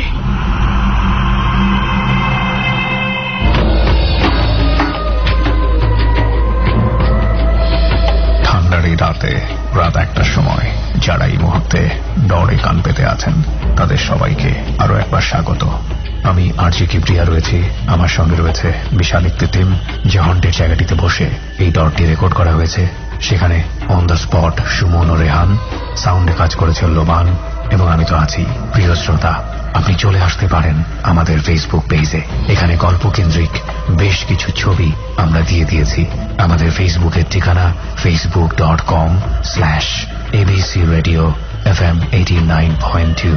আমি আবারও বলি facebook.com/ABC Radio FM 89.2। ওখানে যাওয়ার পরে আপনি লাইক দেওয়ার সঙ্গে সঙ্গেই আমাদের ডর এবং একই সাথে এবিসির অন্যান্য রেডিও অনুষ্ঠানের মেম্বার হয়ে যাবেন। ফিরছি আমরা গল্পের ঠিক সেই জায়গাটি থেকে যেখানে ছোট্ট একটা বিরতি নিয়েছিলাম। ডর। মনির কই গেল, কই খুঁজে পাবো কি পাবো না, খুব টেনশন করতেছিলাম আমরা। তখন আচ্ছা থেকে প্রায় 15-20 জনের মতো রাত্রে খুঁজতে বেরোলাম কই গেছে মনির এই রাত্রে। তারপরে ওরে ওই যে ব্রিজটার কথা বললাম আপনাকে, ডাল নিয়ে ভাঙ্গা ব্রিজ, এই ভাঙ্গা ব্রিজের ওকে নিয়ে যেতে চেয়েছিল। এই ভাঙ্গা ব্রিজের নিচে উপরে সব জায়গায় আমরা লাইট মেরে খুঁজতে আসি, ওকে খুঁজতেছি পাই না। তারপরে অনেক জায়গায় আমরা খোঁজাখুঁজি করছি, রাস্তায় অন্ধকার তো, কারেন্ট নাই, একবারে গ্রামের ভিতরে। ওটা ছিল গোপালগঞ্জের লাস্ট এরিয়া। আমরা খুঁজতেছি খুঁজে পাইলাম না। রাত প্রায় 12টা-1টা বেজে গেছে, ধরেন 12:30। আমরা ব্যর্থ হয়ে মালসার দিকে চলে আসলাম। চলে আসার পরে ফজর মালসায় তার রুমে গেল ঘুমাতে, আমরা ওরকম যাব। তারপরে আমাদের মালসা যেটা ছিল, মালসার সামনে একটা মাঠ, খেলার মাঠ। এই মাঠের পরে ছিল একটা পুষ্কুন্নি বড়। আচ্ছা, পুষ্কুন্নিতে আমরা ছাত্ররা ফজরা গোসল করতাম। এর ওই পাশে ছিল একটা রাস্তার সাথে একটা বাগান। বাগানটা বেশি বড় না, ছোটখাটো এই বাগান, কিন্তু বাগানের ভিত্তি ছিল, যেটা খারাপের ভিত্তি ছিল, একটা বড় একটা তেঁতুল গাছ ছিল, আচ্ছা, একটা তাল গাছ ছিল, একটা পীরের কয়বর ছিল ওই বাগানে। আচ্ছা, তো বাগানটা নিয়েও আগে পরে কাহিনী হয়েছে। তো আমরা কয়েকজন ছাত্র মিলে একটা কথা বলা বলিল যে এরকম চল বাগানটা দেখে আসি। আচ্ছা, ঠিক আমরা লাইট নিয়ে বাগানের দিকে যাচ্ছি। বাগানের যে তাল গাছটার কথা বললাম, তাল গাছের দিকে আমাদের লাইট আলোটা গেল। আচ্ছা, তখনই দেখলাম মনির ওই তাল গাছের উপরে বসা। আচ্ছা, রাতের বেলা। আচ্ছা, এবং একা মনির ওই তাল গাছের উপরে বসা। কি করছে সে বসে? সে মানে বসে রয়েছে। তার যখনই আমাদের লাইটের আলোটা তার উপরে পড়ছে, পড়া মনে করেন যে 2-3 সেকেন্ডের ভিতরে মনির নাই। ওই জায়গার থেকে মনির এমন একটা গতিতে গেছে, তাল গাছটা কেমন যেন পুরো কেঁপে গেছে। হ্যাঁ, কেঁপে একবারে কেমন বাগান সহ কেঁপে উঠছে, এরকম ভাবে শব্দ হয়েছে আর মারাত্মক একটা আওয়াজ হয়েছে। আওয়াজ হওয়ার পরে মনিরকে নিয়ে ওই যে পুষ্কুনির কথা বললাম মানুষের সামনে, ওই পুষ্কুনির উপরে ফেলাইছে মনিরকে। একবার পুষ্কুনিতে ফেলায়, আর একবার মনে করেন যে প্রায় 50 থেকে 60 ফুট উপরে উঠায়। প্রায় 8-10 বার এরকম ওই পানি ভিতরে ফেলায়, আবার উঠায় ফেলায়। 15-20 জন এটা দেখছেন? হ্যাঁ, 15-20 জন। ওই সময় ছিলাম আমরা 7-8 জন। মানে আপনাদের চোখের সামনে? এটা আমাদের চোখের সামনে। আমরা নিজেরাই ওকে তাল গাছে দেখার পরে দেখতেছি এই কাহিনী। তারপরে আমরা যখন চিৎকার শুরু করলাম তখন মাছের ফজর আসলো। ফজর আসা মাত্রই মনে করেন যে ওর অবস্থা দেখে পানির ভিতরে নামিয়ে মন্দিরে ধরে বসছি, ধরে পরে হুজুরির কাজ হুজুর শুরু করছে। আচ্ছা, তারপরে আমাদের এই ঘটনাগুলো জানাজানি যাচাই বাছাই সবকিছু হলো। মনিরকে অন্য তাবিজ দিল, তাবিজ দেওয়ার পরে মনির আর এটা নিয়ে আর কোনো কিছু হলো না। মনির তারপরে বাড়ি চলে গেল, ওইখানে আর তারা রাখলো না। আচ্ছা, মানে আর মাদ্রাসায় মনিরকে রাখা হয় না, সে বাড়ি চলে গেছে। বাড়ি চলে গেছে। ওকে, এরপরে আর তার উপর আর কোনো ধরনের ঝামেলা হয় না। আচ্ছা, ওকে, এটা ছিল আপনার ফার্স্ট স্টোরিটা, যেটা আপনার বন্ধুকে নিয়ে ঘটেছিল। ওকে, আপনার মানে রেহান, এটা ঘটনাটা তো শুনলি, মানে এটা মানে হ্যাঁ, এটা অনেক ঘটনা, আমরা অনেকগুলো এরকম ঘটনা পেয়েছি। হয়তো অনেকের কাছে মনে হতে পারে যে প্রত্যেকেই কি একই ঘটনা ঘটেছে না কিনা, কিন্তু আসলে এইরকম ঘটনাগুলো এই অনেক কমন, অনেকের সাথেই হয়তো বা ঘটেছে এবং অনেকেই প্রত্যক্ষদর্শী কিংবা কারো না কারো কাছের মানুষের সঙ্গে ঘটেছে। দেখা যায় যে যাদের সাথে এই ধরনের ঘটনাগুলো ঘটে তাদের সাথে এই ধরনের একটা ঘটনা ঘটেই। জি, এবং ডরেও আমরা এই ধরনের ঘটনা আরো পেয়েছি, কিছু পেয়েছি। সো হাবিব ভাই, এরপরে আপনার নিজের সাথে কি কোনো কিছু ঘটেছে? নিজের সাথে ছোট একটা ঘটনা ঘটছিল, এটা অল্প কিছুদিন ছিল, তারপরে আর। ওকে, তাহলে আমরা ছোট্ট করে একটু শুনি। আমি তখন আমি 3 বছর মাদ্রাসায় পড়ছি, দুটো মাদ্রাসায়। এরপরে গেলাম আমাদের মাদ্রাসায়, আমাদের বাড়ির সাথে যে মাদ্রাসাটা, সেই মাদ্রাসায় আমি পড়লাম। পড়ার পরে হঠাৎ একদিন এরকম ঈশান নামাজের পরে আমি অন্য একটা ছাত্রর সাথে তার বাড়িতে গেলাম। সে খাওয়া দাওয়া করবে, আমি তার সাথে গেলাম, অন্ধকারের ভিতরে হেঁটে যাবে। তো আমি তার সাথে গেলাম বাড়ির থেকে আসার পরে জমি ক্ষেতের উপর দিয়ে যেতাম, ফাঁকা জায়গা, চারিদিকে অন্ধকার, আবার জায়গায় জায়গায় 2-1টা গাছ আছে, বড় বড় গাছ, ওটা বেরিয়ে যাচ্ছিলাম। যাওয়ার পূর্বে যাইয়া খাওয়া দাওয়া করে আসার সময় আমি আবার রাস্তাঘাটে ইঁদুর দেখলে আমি একটু হয়তো পাড়া দেবো, নাহলে একটু লাথি দেবো, এরকম কিছু করি, একটু শয়তানি করি। তো ওই ক্ষেতের ভিতরে আমি একটা ইঁদুর দেখলাম, আমরা ছাত্র 2 জন। তো আমি একটা ইঁদুর দেখে ওই ইঁদুরটার পিস নিলাম, আমি পিস নিয়ে ইঁদুরটাকে পাড়া দেবো এই অবস্থা। তো আমি কোনোভাবেই ইঁদুরটাকে পাড়া দিতে পারছি না, কোনোভাবে। এক পর্যায়ে আমি দৌড় শুরু করলাম ইঁদুরের পিছনে, আমি এক পর্যায়ে দৌড় শুরু করলাম। তো ইঁদুরটাকে আমি কোনোভাবেই ধরতে পারছি না। ইঁদুরটার সামনে যাইতে যাইতে একটা সিরাজ গাছ ছিল, বড় একটা সিরাজ গাছ, সেই সিরাজ গাছের উপরে উঠে যায়। উঠে যাওয়ার পরে আমি দেখলাম মানে বিশাল আকারে একটা আগুনের একটা ওইখান থেকে চলে গেল। পুরোটা আমরা পুরোটা একবারে সলগ হয়ে গেল, আলোতে সলগ ফর্সা হয়ে গেছে দুটাই। তারপরে আমরা 2 জন ছাত্র ছিলাম, ওই 2 জনে চিৎকার করে মাদ্রাসার দিকে চলে আসলাম। আসার পরে ওর ওরকম জ্বর, আমারও জ্বর, ফজুরি এরকম তাবিজ দায়ী করে। আমি এবার স্বপ্নে দেখতাম। আচ্ছা, ওইটা আমি স্বপ্নে তার সাথে কথা বলছি। কি দেখতেন স্বপ্নে? স্বপ্নে দেখতাম তার সাথে, মানে সে আসলে ওরকম ভাবে আমার সাথে সামনাসামনি কোনো ভাবে আসেনি, আকৃতি ভাবে আমি তার সাথে কথা বলছি যে আমি তো আপনার কোনো ক্ষতি করিনি, আমি আমার এটা ছোটবেলা অভ্যাস, এটার জন্য আমি তো কোনো ক্ষতি করিনি আপনার, না তুই আমাকে ক্ষতি করতে চাইছিস, আমি না, আমি আপনাকে কোনো ক্ষতি করিনি। আচ্ছা, তো এই ব্যাপারে এরকম 2-3 দিন স্বপ্ন দেখতাম। দেখার পরে হুজুরকে জানালাম এই কাহিনী, আমি এরকম স্বপ্নে দেখতেছি। ওই ঘটনার পরপরই কিন্তু হুজুরকে জানানো হয়েছে।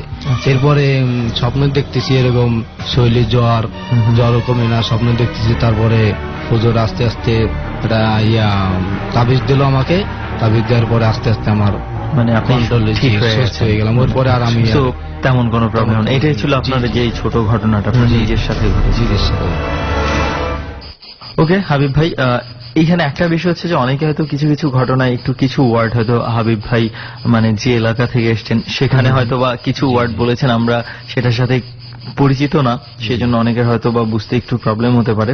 তো ইনফ্যাক্ট ঘটনা আমরা যেটুকু দেখলাম যে মোটামুটি এখানে একটা কমন কিছুই। রাইট, মেইন ব্যাপারটা যেটা হচ্ছে যে আসলে কমন কিছু বলতে আমরা আসলে কি বুঝি? তো মানে ব্যাপারগুলো তো এমনই আসলে না, আসলে ঘটনা হচ্ছে কি, ডরের মধ্যে আমরা যেটা দেখি, ফেসবুকে দেখি, আমরা পাই বা ফোনে আসে, মানে ভাইয়া এমন কিছু ঘটনা শোনান, ভয়ের ঘটনা, ভয়। আসলে ভাই ঘটনা তো আর আমরা বানায় আনতে পারবো না, সেটাই আপনাদের সাথে যেটা ঘটছে সেটাই আমরা তুলে ধরছি। এবং যে ব্যাপারটা আজকে তোকে সকালে বলছিলাম, সেই ব্যাপারটা নিয়ে একটু আলোচনা করা দরকার, যে জনৈক মানে কি বলবো, এক মহিলা লিসনার অথবা শ্রোতা যাই বলি না কেন, সে একটা জিনিস খুব বেশি স্ট্রং ভাবে ডিনাই করতে চাচ্ছে। সে বলতে চাচ্ছে যে আমরা যখন একটা গল্প শুনি, গল্পের মাঝখানে বা গল্পের সময়ে কোনো প্রশ্ন করি বা যুক্তিটাকে খণ্ডন করার চেষ্টা করি, সেটাকে সে মেনে নিতে পারছে না।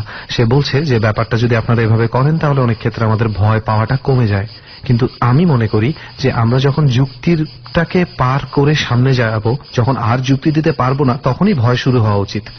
সেই ভয়টাই হবে মানে সত্যিকারের ভয়, যেটাই আপনি পান না কেন, অনুভূতিটা যেটাই হোক না কেন, সেটা সত্য। সেজন্য আমরা চেষ্টা করি, হয়তোবা অনেকে মানে বলেছেন ফেসবুকে যে আমরা কেন এত প্রশ্ন করি। আমরা আসলে প্রশ্নটা এই জন্যই করি যে আমরা আমাদের দিক থেকে যতটুকু সম্ভব এটার সত্যতাটা যাচাইয়ের কিছু একটা চেষ্টা করি, এবং সেখান থেকে আপনি আপনার পয়েন্টটা বানিয়ে নিতে পারেন যে ঘটনাটা সম্পর্কে আপনার মতামত কি হতে পারে। এক্স্যাক্টলি। ওকে হাবিব ভাই, অনেক ধন্যবাদ এই জার্নিতে যোগ দেওয়ার জন্য। আপনাকেও ধন্যবাদ সুমন ভাই। Thank you very much. ABC রেডিওকে ধন্যবাদ। ওকে দোস্ত, আজকে রাত কিন্তু অনেক হয়েছে, আর অনেকের গল্পই তো শুনলাম। রাইট, অনেকের গল্পই শুনছি, হাবিব ভাইয়ের গল্প শুনলাম, লাস্ট তুষার ভাইয়ের গল্প শুনলাম, সবার গল্প, স্বাধীন ভাইয়ের গল্প, কিন্তু গল্পটা কিন্তু সুমন ভাইয়ের গল্প শোনা হয়নি। হ্যাঁ, মানে তুই যে গল্পটা বলবি বলছিলে, ওই যে গাবতলীতে ওই সাথে আচ্ছা ঘটনা ঘটছে, ওইটা প্লিজ আমাদের সাথে একটু। হ্যাঁ, গল্পটা আসলে কি, এটা খুব বড় কোনো ঘটনা না, এটা খুব ছোট্ট একটা সিম্পল একটা ঘটনা। আমি কিছুদিন আগে ঢাকার বাইরে গিয়েছিলাম, উদ্দেশ্য ছিল ডরের কিছু স্পটও খোঁজার। সেখানে একটা গ্রামে আমি ছিলাম, একটা ঘরগুলো মনে কর যে খুব মানে আধুনিক টাইপের কিছু না, একদম অজপাড়া গায়ে একটা গ্রামে ছিলাম। এবং সেখানে রাত 1টার সময় আমি আর আমার এক ফ্রেন্ড ছিলাম, তো ও ঘুমিয়ে গেছে, তো ওরে আমি আর ডাকি নাই রাতের বেলা। তো বুঝতেই পারছিস গ্রামে মানে একদম নিশুতি একদম। আর তো আমি একটু বাইরে গেলাম, তারপরে হচ্ছে আমি যখন হাঁটাহাঁটি করছিলাম, এমন একটা আড়ালে একটা টিউবওয়েল আছে পাশে, মানে আমার এখান থেকে দেখা যায় না টিউবওয়েলটা। আচ্ছা, একটু আড়ালে। দেন হঠাৎ করে আমি হাঁটছি, আমি মানে হয়তোবা ফোনে কথা বলছিলাম বা কিছু একটা, তো টিউবওয়েলে কেউ চাপ দিচ্ছে, আমি শব্দ পাচ্ছি, স্পষ্ট শব্দ পাচ্ছি যে টিউবওয়েলে কেউ আছে। এবং টিউবওয়েলে পানি না থাকলে যেই ধরনের শব্দ হয়, হ্যাঁ একটা শুকনো সাউন্ড, হ্যাঁ ওই ধরনের একটা সাউন্ড হচ্ছে। আমি ভাবছি যে টিউবওয়েলে হয়তো পানি নেই, কেউ হয়তো পানি আনার জন্য আবার গেছে।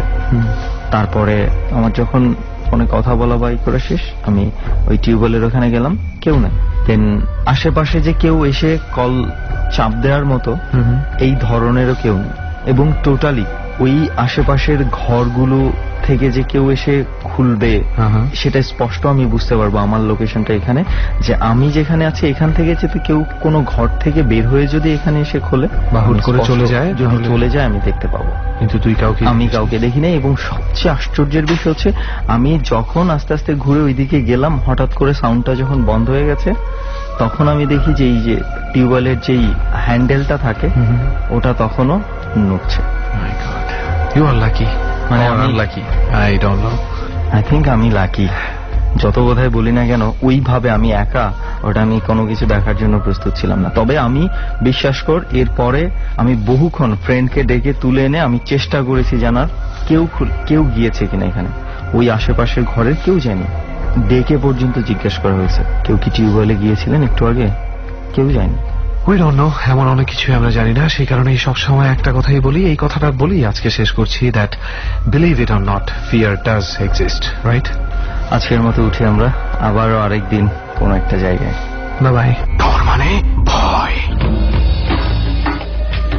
সময় একেবারে শেষ প্রান্তে, ডর শেষ হয়ে যাবে, কিন্তু ডরের রেশ থেকে যাচ্ছে যারা এতক্ষণ ডর শুনেছেন তাদের মনে। শীতের এই রাতে যারা এতক্ষণ আমাদের সঙ্গে ছিলেন, তাদের জীবনে শুভ এবং অশুভ মিলিয়ে এই যে কিছু অনুভূতি, সেটা কিন্তু নিতান্তই আমাদের জন্য অনেক বড় একটা পাওয়া। আমরা বিশ্বাস করি পুরো দুনিয়াতে অসংখ্য মিরাকল ঘটনা আছে, এবং শুধু মিরাকল নয়, এই অধিভৌতিক ঘটনাগুলো আমাদের জীবনে ওতপ্রোত এবং বাস্তবতার সঙ্গে জড়িয়ে আছে। আমরা যা দেখি তা আমরা বিশ্বাস করি। একজন বন্ধু যখন এই অধিভৌতিক ঘটনা বলেন, সেটা আপনার জীবনে ঘটে না বলেই আপনার কাছে কখনো কখনো বিশ্বাসযোগ্য হয় না। কিন্তু একই ধরনের এক্সপেরিয়েন্সের মধ্য দিয়ে যে বা যারা গিয়েছেন তারাই বুঝতে পারবেন এই ঘটনাটি তার এবং তাদের জীবনে কতখানি সত্য। নিরাপদে থাকুন, সেফ থাকুন, সবসময় এই প্রার্থনা। আর ডরে যে কাজটি আমরা করি, গভীর রাতে গিয়ে কোনো একটি হন্টেড প্লেসে বসে সেই অনুষ্ঠানের যে ধারণ সেই কাজটি আপনারা কখনোই কৌতূহলবশত বন্ধুদের সাথে নিয়ে কোনোদিন করবেন না। শেষ করছি আজকে। কিবরিয়া, সুমন, রেহান এবং লোবানের পক্ষ থেকে শুভরাত্রি।